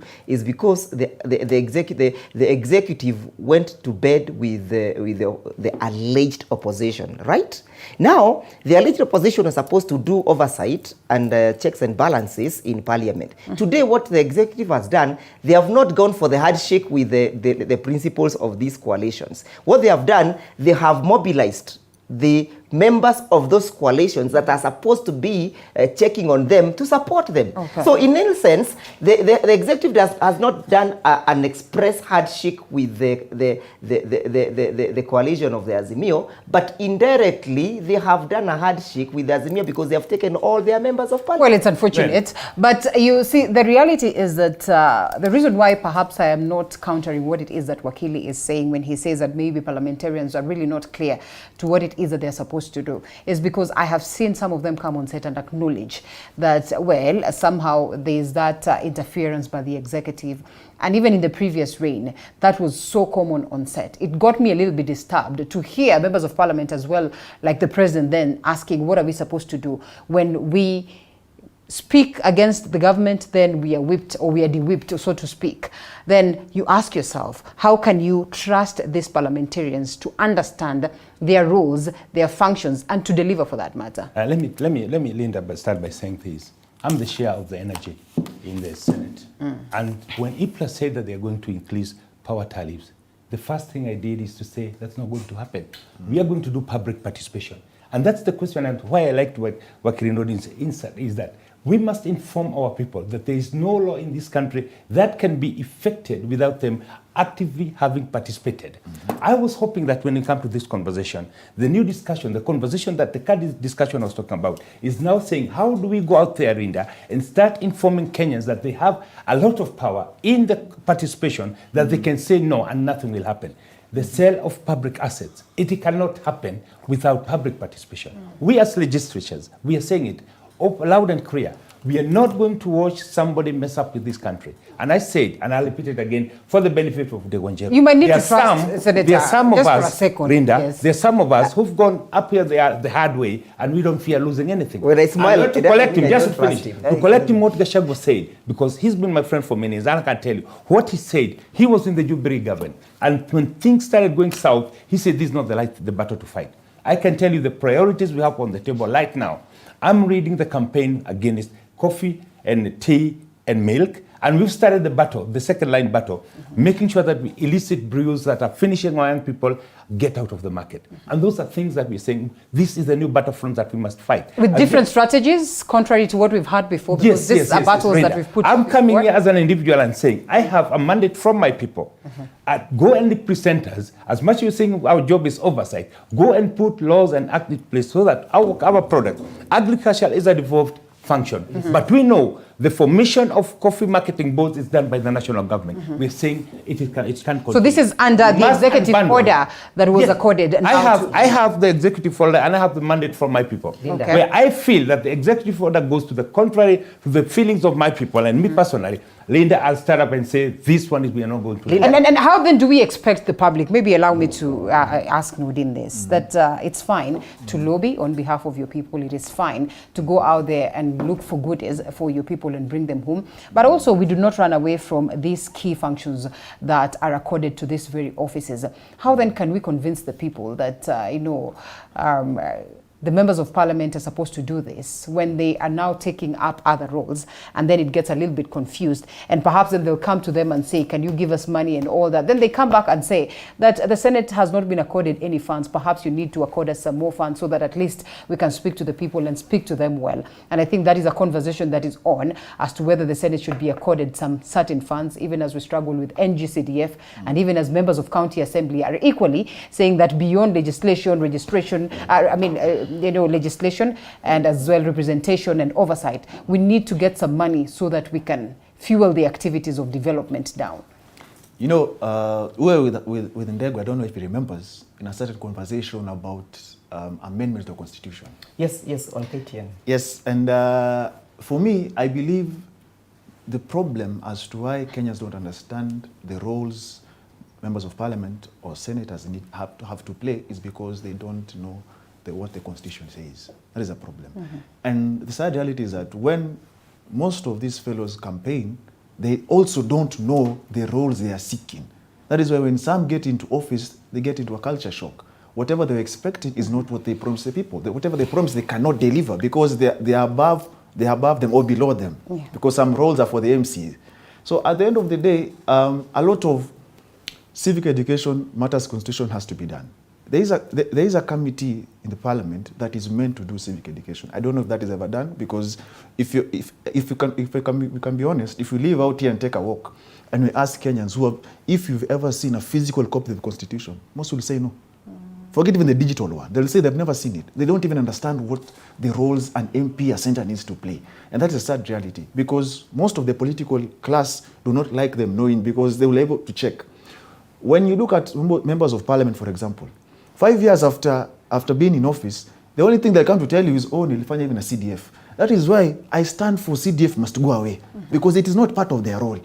Because when you look at CDF, for example, yes, the instance it has helped, but most of the time, when you look at most constituencies, it is being misappropriated. Some use it for campaigns, and some use it to enrich themselves or pay their loans. That is a sad reality, and we have to be honest with Kenyans. At the end of the day, they say CDF is for education and security. Now we have an IG who controls his own budget. So matters, police station should not be your role as a member of parliament. We need to get to a point where we say education from tertiary to university is free in this country. That is what we need to get. Because when you keep saying, my duty is to give bursary, and the bursary you're giving is 2,000 shillings of 3 or 4 or 5, and that is all you can show for 5 years. And the rest of the 5 years, you are busy in parliament saying, most of the time you're absent, because I followed those proceedings. Or the only time you come is because you come to say, I vote yes. And you don't know what you're voting yes for. That is what Ndego is trying to talk about. And we need to make members of parliament and Senate understand that your core duty is that you have delegated power from the people. And the day Kenyans understand that you can hire and fire before 5 years lapses is when these people will get their act together. I like what the senator is saying, and I'm a big fan of. I give you the window to prove me wrong or right, because I don't judge. It's still too early. I will not judge. But in the next 1 or 2 years, we will be able to know the trajectory this parliament is going. Whether it is the same as those that came before it, whether it will be a new parliament, I don't know. We're waiting to see. The sad reality is that we cannot have a parliament like the one under Jubilee that had tyranny of numbers, where they would wake up, pass the security bill, and nobody would question, until the courts come and say, this is unconstitutional. So at the end of the day, members of parliament need to understand, yes, you come from political parties, but your power is from me and the rest. So that political party that you are so loyal to, and the purported political demigod or leader that you follow, that has to say left, left, right, right, without thinking, you have to come out of that. Because at the end of the day, you are meant to have a brain, and you know what is right for me, what is wrong for me. If your political leader, or if that coalition that is in office, and you belong to it, is proposing things that are unconstitutional, things that will infringe on my rights, you need to say no, without fearing whether you will be punished or called to a tribunal by your party, or actually told, you know what, you have to relinquish your seat and go look for another party to run on. Because at the end of the day, you have to stand for something. Because if you don't stand for anything, it's like the common saying, you will fall for anything, you know. And you know, the most unfortunate thing, or what I gather, is that generally there is that problem that we have as a people of understanding the laws that we have. Perhaps that's the reason why we keep saying that, well, this has not been well addressed yet. The constitution or the laws of the land then would allow a window for us to address this in the most ultimate matter, yet we're always constantly asking to change the constitution and equally adjust the laws. Wakili, I want us to drop this subject. Yeah, but there's something, only 2 issues as we drop it. One has been raised by Nurdin, the question of the CDF. Recently, last week, we saw the MPs marching out of a meeting, induction meeting, claiming that we cannot proceed with these issues without the CDF. Why? Because the CDF is only avenue that makes them relevant to the people. Why are they saying the CDF? They're speaking about the CDF so that they can use the CDF to allocate bursaries. The question is, must the bursaries be allocated by an MP? Can we formulate a law that will centralize these bursaries within the Ministry of Education, They know, the Ministry of Education knows the number of the needy students, or the students are there that are there. And then ordinarily, money will be disbursed to these particular schools. All the schools uniformly, in a uniform manner. Do you know why I'm saying this? In Mandera, we had a situation whereby the governor, and we saw that check on the social media, gave bursary to all the secondary school students, everybody. In Kirinyaga County, we have a situation whereby the governor's budget cannot even meet half or quarter of the students who are needy. So to make the story simple, why can't Parliament start centralizing the issues of bursaries by legislation, and we do away with the CDF? Okay. So the last point, the good senator has submitted ably on the question of the alcohol menace, to an extent even accusing me on that issue. But the question is, must we have an elaborate campaign, oh, we are fighting alcohol in Central Province, when we know who is responsible of licensing these outlets? The person responsible for licensing these overwhelming liquor outlets is the county government. If the county government can be responsible in the manner in which they license and in the manner in which they enforce these processes, then we would not be where we are.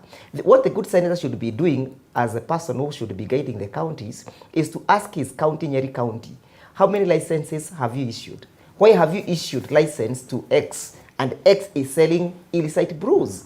On that basis, we'll be able to deal with it. Thank you very much, Linda. But you can see, let me point the out, good senator, my good lawyer here is forgetting, drug is prohibited across the world. Across. We are having people using yes. it. These things, illicit as they are, it is not a question of whether they are licensed or not. Linda, it is cocaine was banned many, many years ago. It's one of the most lucrative products to deal in the world. It's still prohibited.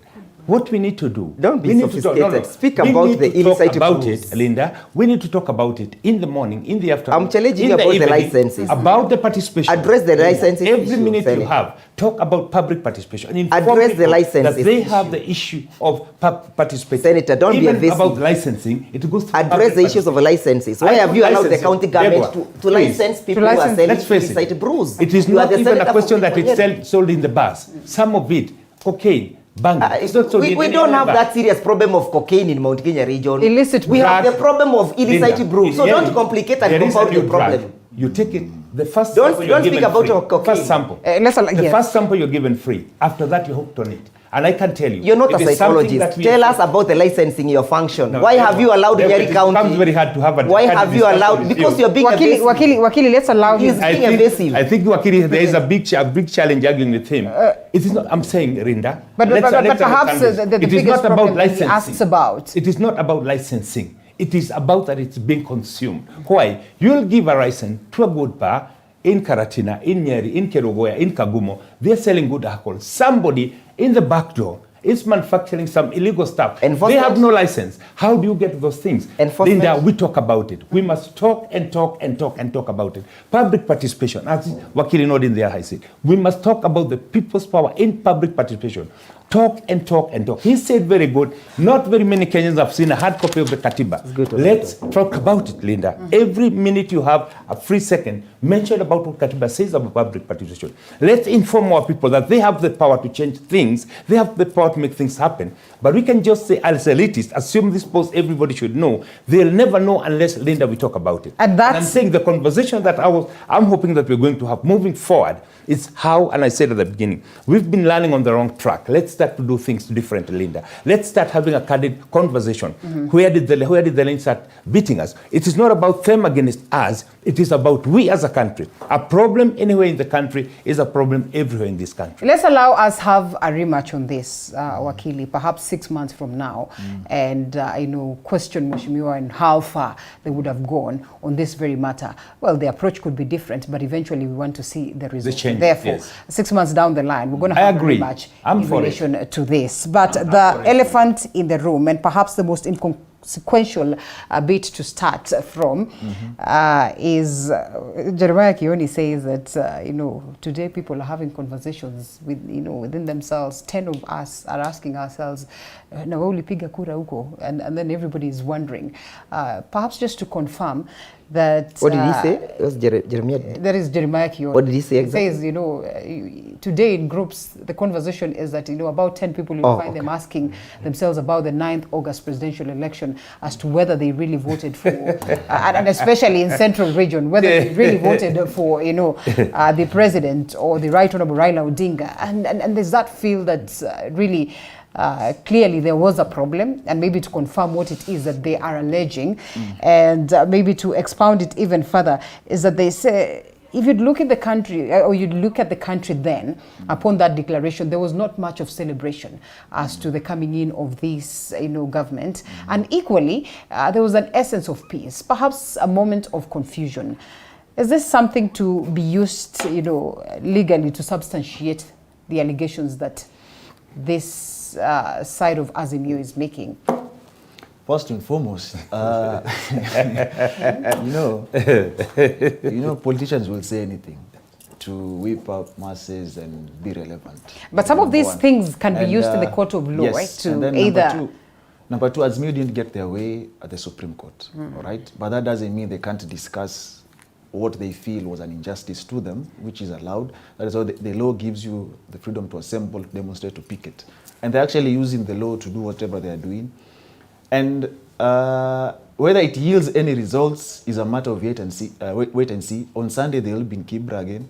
Before now, they move out to other different counties, as they said. So it's, you know, this is the reality. And I told you this last year when Raila Odinga had the first rally. I told you it is time to rebrand. And he is rebranding. And I told you he's inviting the government into a contest. A contest isn't always physical. A contest is also mentally.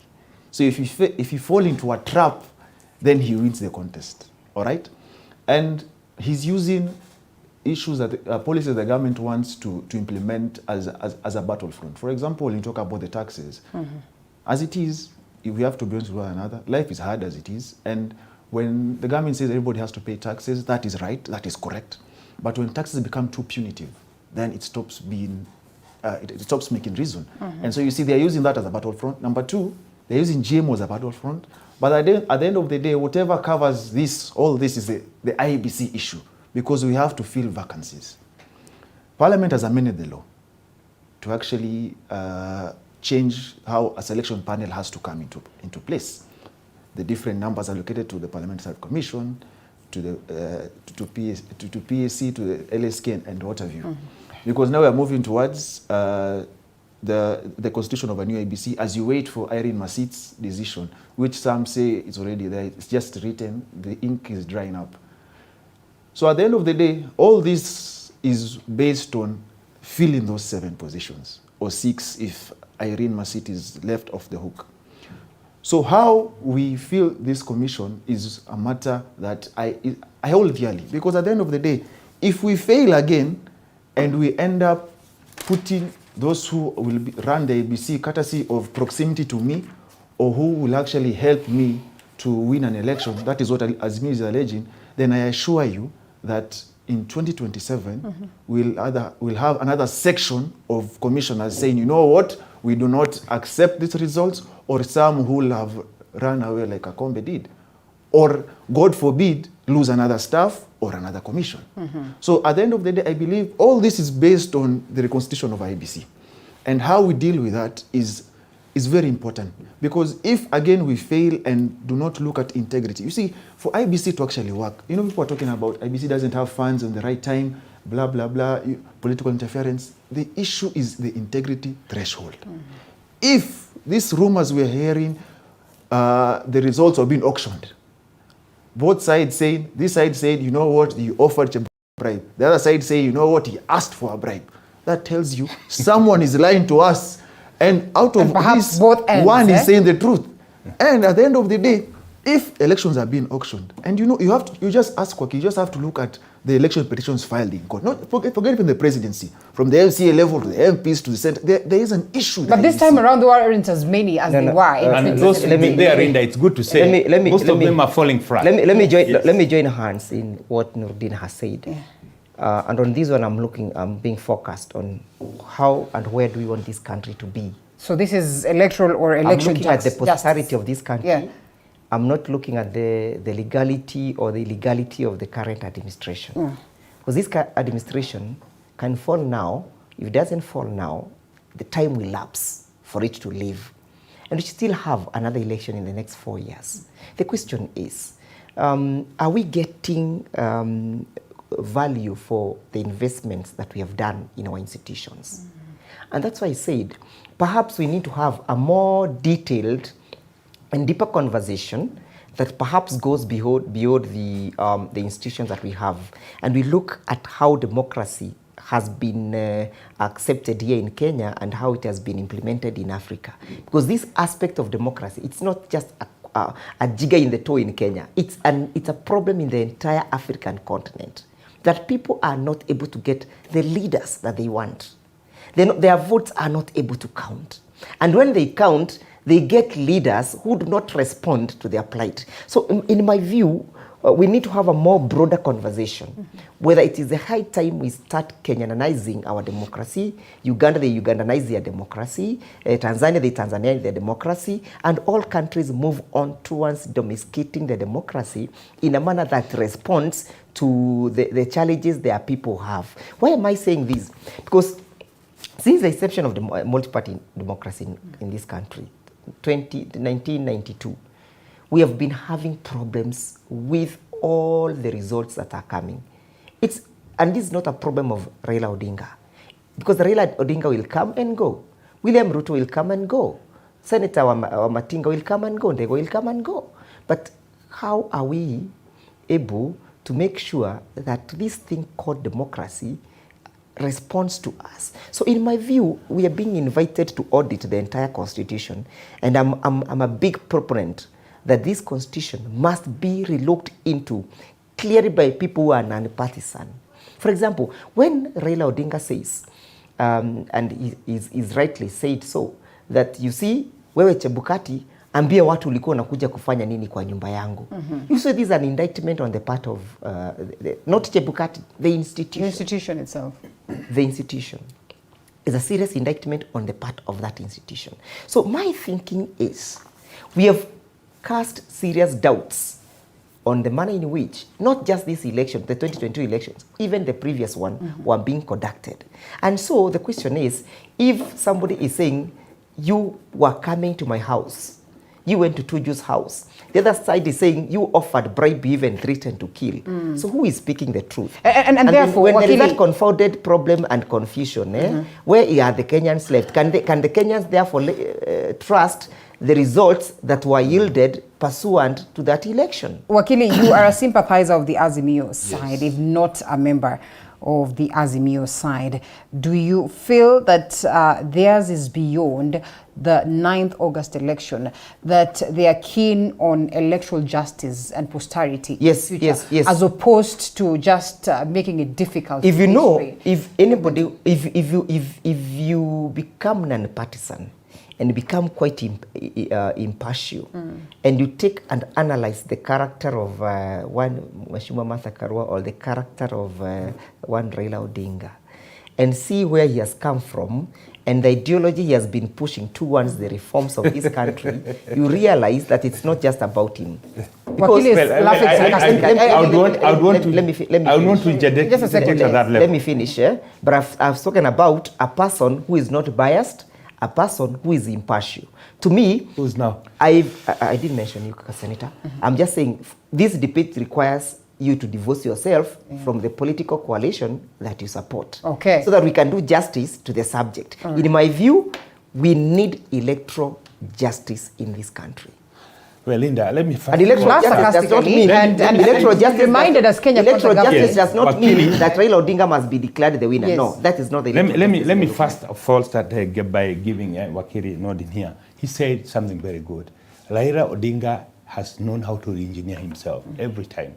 This is a divisionary tactic that he's invented to keep people relevant. And for him to be relevant, this is what the former of Nyeri Town, member of parliament of Nyeri Town says, that perhaps these rallies would have been, important or consequential if they were done 6 months ago, and therefore there's really nothing much that he might, there is the issue, and I think you've praised it squarely in this room. There is a commission that's going to be set up For you to remain politically relevant, Raila was in Moi's government. He pushed his way into the Moi's government.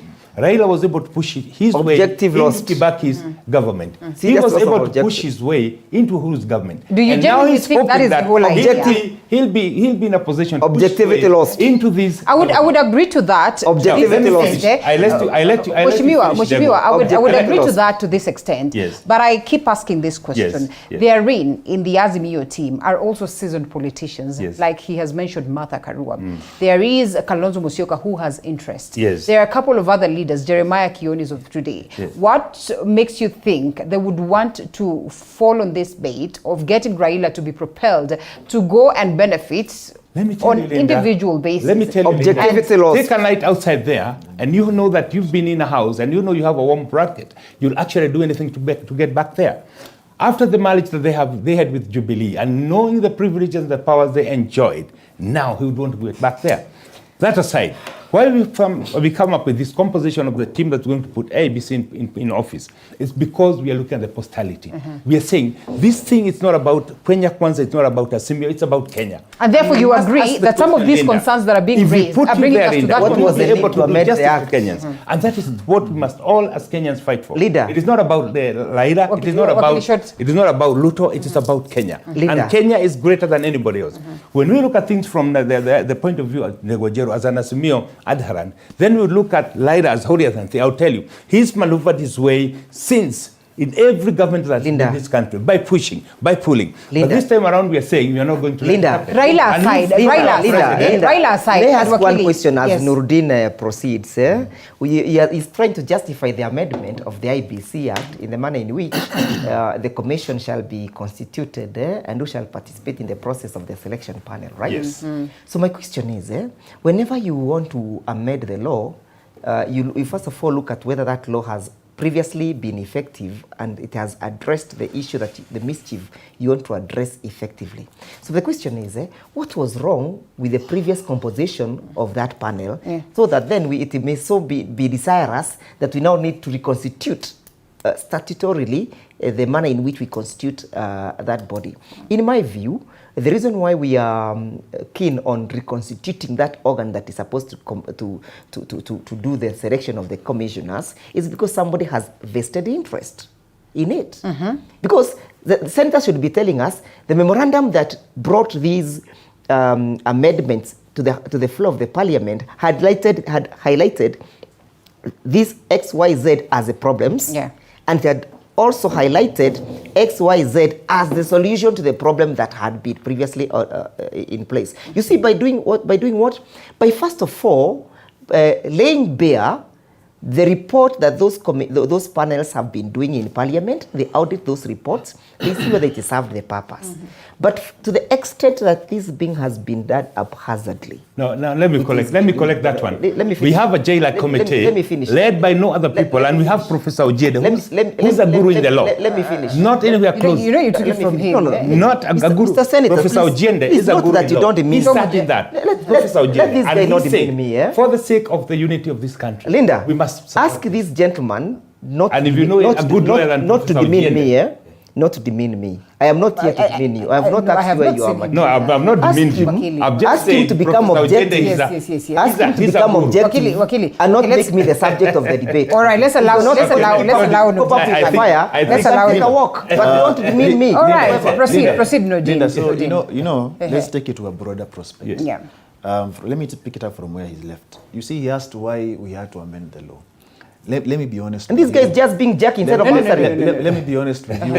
Why are you being irritated? Let me be honest. No, because gentlemen, let's allow for the conversation. Let's allow for the yes. Let me be honest with you and honest with Kenyans. You see, the sad reality is that we have to come to a reality in this country. People win elections to plan the next election. That is sad reality. And that is why you see the plans already underway. And that is why we're having rallies, courtesy of Azimio rallies. People are planning, they're rebranding, and that is why we are seeing Thanksgiving rallies every Sunday. So you have to be alive to the fact that we just left an election, but we're still in a campaign mode. And that begs the question, when do our leaders work? Because if whatever you promised me as an MP, for example, you had a manifesto, all right? And then when you get into office, you're planning on how you're going to become a senator, So how are you going to achieve whatever you told me you're going to achieve? And that's sad reality. When you look at IEBC, I think, there's talk of having a commission to know what happened in Bomas. That is, for me, that is a narrow way of dealing with IEBC. Let's open up IEBC. If you're going to have a commission, then it needs to be objective. It shouldn't be a conveyor belt. So let us have a commission and audit IEBC as it is. And not just this election. Let's go way back. You audit the taxpayers' money that has been used. All right? Because you see, we have to audit because taxpayers' money is not your money. It is Kenyans' money. So we audit whether elections have been bungled before. What led to that happening? All right? We also, because the hammer must fall, because those who come into office must realize, if you are auctioneers, as you have been told there have been auctioneers before, if you are auctioneers or if you have been paid or you are for hire to bungle elections, then heads must roll. So that we actually stop this issue of people getting into IEBC so as to help someone else ascend either to power or protect a certain interest. If that happens, then believe you me, we will solve the issue. IEBC will stop being one of the 1,000 ways to die for those commissioners or staff who end up dead. Yeah. And also will stop using taxpayers' money to just waste on elections that have already been predetermined. Because I believe there's an integrity problem in IEBC. And it starts from, you see, this selection panel of 7 people will do interviews. And then they'll forward 2 names for chairperson and 9 names for other commissioners. Then the president will send the names to Parliament. And I am waiting for Parliament that day. And I can tell you, I am waiting up waiting to the moment. because Linda, listen, we will. because I am waiting, Linda, because I had an issue with some who passed Parliament and became CSs in this country. But that one, we've let that go. That's why I'm saying I am praying this Parliament will prove me wrong. Benefit of doubt is at 50-50. Now I am waiting to see the names that will be sent to Parliament. The vetting process, because you see, we can't do vetting just as a formality. It has to be serious. I'll give you an example. People would come to for the vetting process to become CSs. Someone says, I'm worth for 50 million. No valuation on anything. They just claim I'm worth for 50 million. Nobody has asked them, how did you acquire that for 50 million? Yes. Nobody has asked them, do you pay taxes? You see, when you say you just have a clearance, the clearance you can get courtesy of wanting to get sent in for the office. Some had issues. Cases were dropped right before the vetting process. That is why I have an issue with my namesake as well. Because as you see, if we just use these processes as A, sitting allowance for those who are sitting, B, as a formality, then we are doing an injustice to the people. Because you are my representative. Then what is the basis of having you in office if you are a conveyor belt? And I put that in quotes because I'm yet to see whether they'll get, I said I'm at 50-50. When I get to 100, I'll tell you when I'll be here the next time. If we have said we give them 6, 1 year or 2 years, we're waiting to see how they handle their business. Because at the end of the day, I am waiting for the day Parliament will realize they are an arm of government. Not an extension of the executive. They should not always be at the whims of the executive. There's a place they can say, enough, no. I had, yesterday I was watching the pronouncements at Jacaranda. Some were unfortunate, some actually meant something. Someone said, Kenyans have to get to a point where they say enough is enough. Parliamentarians also have to get to a place and say to the executive, you know what, enough is enough. This you can't do. This you can do way better. And I'm waiting to see that. So when matters IEBC, we await the names that will be sent to Parliament. Then I await to see the vetting process. If it is going to be as for the ones for the CSs, then we have lost it. Linda, all right, allow us to just bring this into perspective. Why we have a serious problem. For me to give you ample time, just allow us to take a quick one and then come back to you. But Linda, even as we go for breaks, for the benefit of this panel. Yeah, like you see, these are the fabrics we use for the sofas. Yeah, there are different types of fabrics.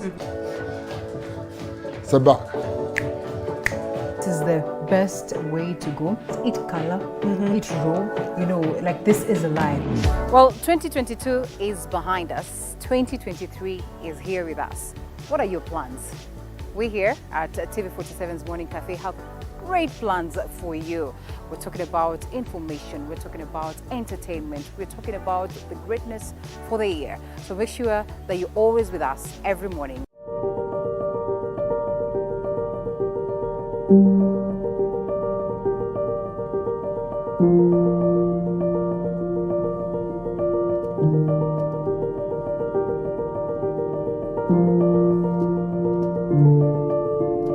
Kwa muonekano wao hauwezi ukajua waliopitia. kwa sura zao zinapong'aa, hauwezi ukafahamu changamoto zao.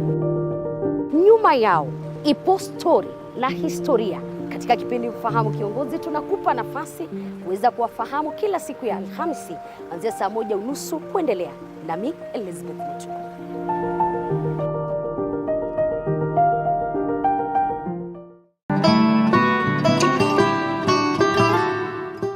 Your health matters, and Body Garage is here to guide you on it. Someone's, after using the medication, the virus number of the HIV in someone's body will start to go.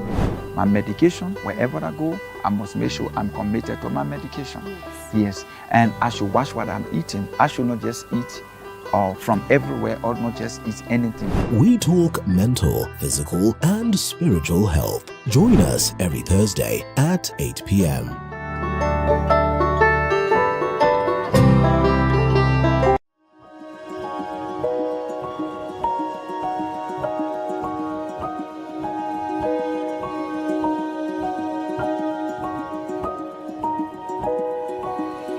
Lover of farming?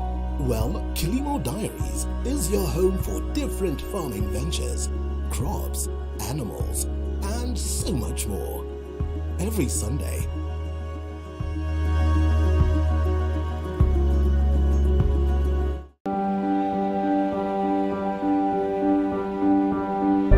With a new year comes endless possibilities, and as we continue to tell the stories of those abled differently,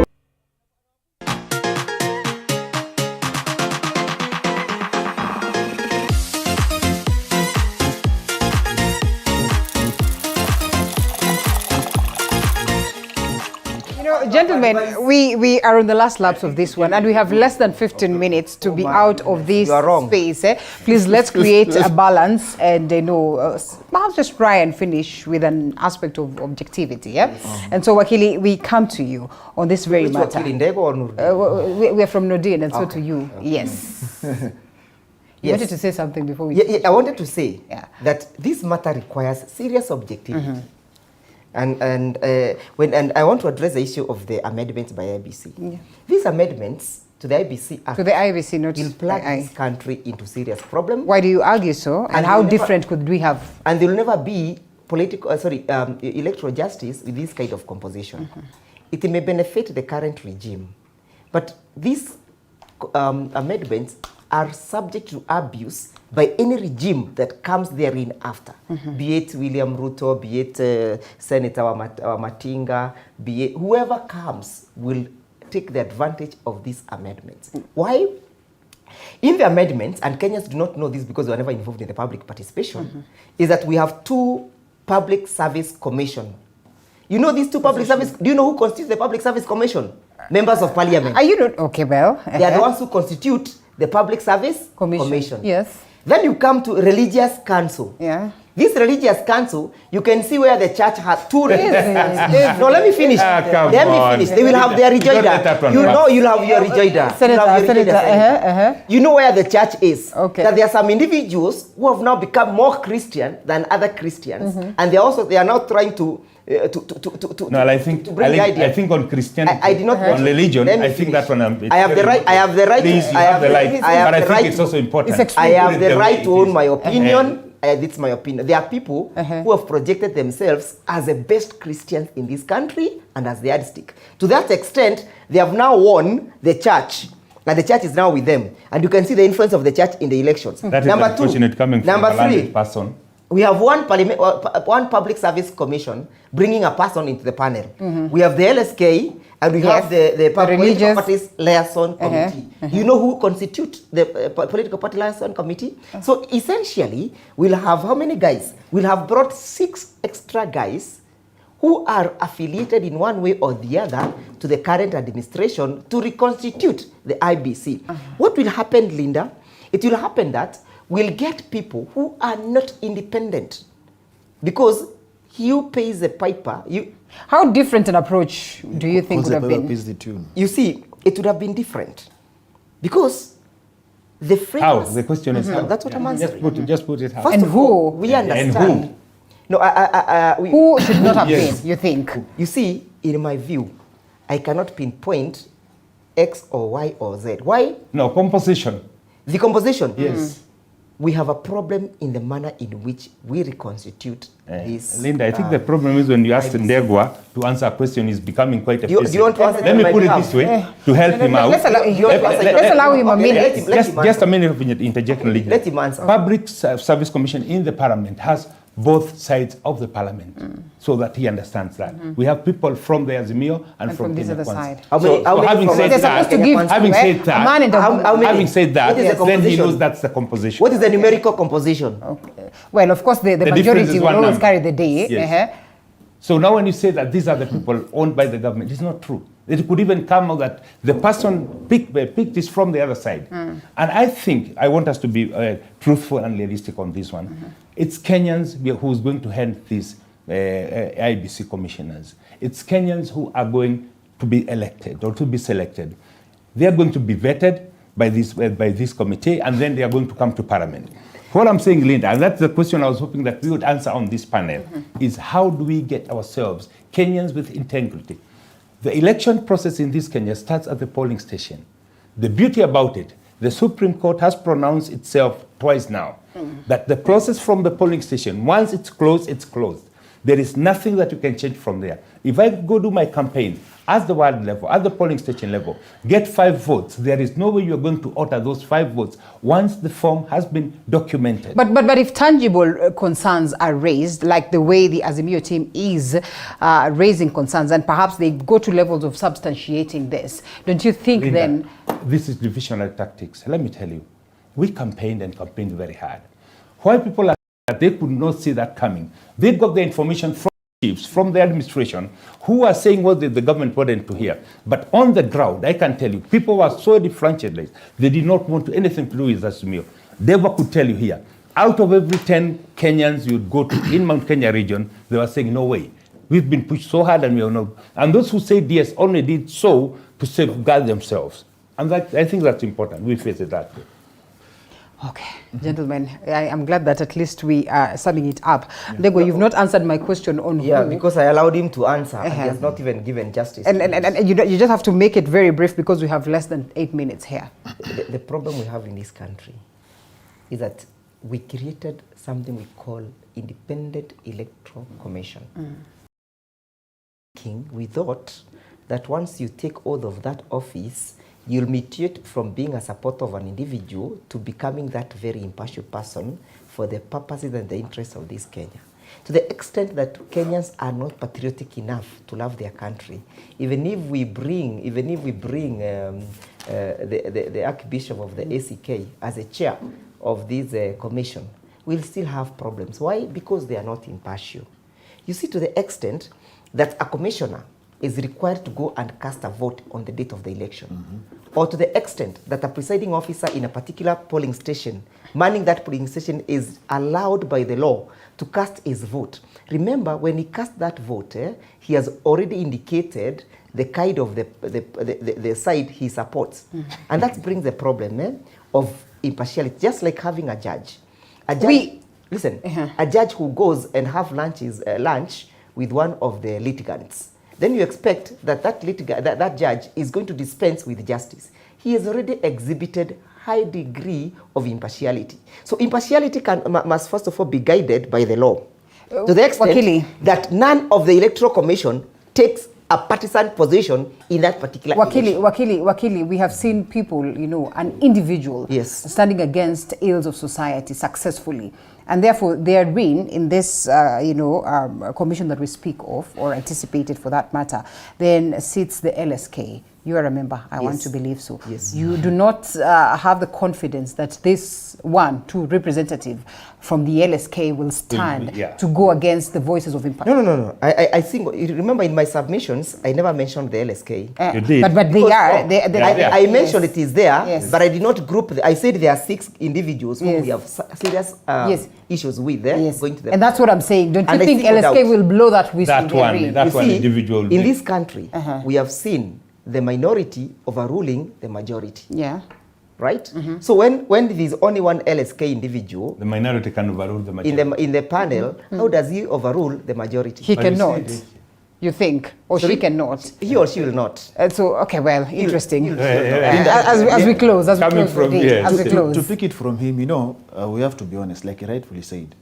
You have to understand that the selection panel, as we are talking about, obviously, as human beings, we have a right. You know, the law requires you to vote. It's your right. Nobody can take that away, whether you work for IEBC or not. So at the end of not absolute. Yes. Yeah. So at the end of the day, the problem is it's not even about whether you voted or you like a candidate X more than Y. It's about your integrity. Yes, you can vote for that candidate, but do you have the integrity to accept that your candidate is not the preferred candidate for most of the people and actually declare the right results? That is the problem. You know, you talked about LSK and we talked about... LSK under the selection panel, not the commission, yes. Yes. So when you look at LSK, for example, you have to be alive to the fact that, like I said, we are human beings. You've had a president who was... a former president who was closer to the government that is there today. So if that swayed his way of doing things, we can see that. We have a new president right now. And a new LSK that is actually trying to do whatever they are doing. So we cannot castigate them or actually impugn, let's say, whatever they're trying to do.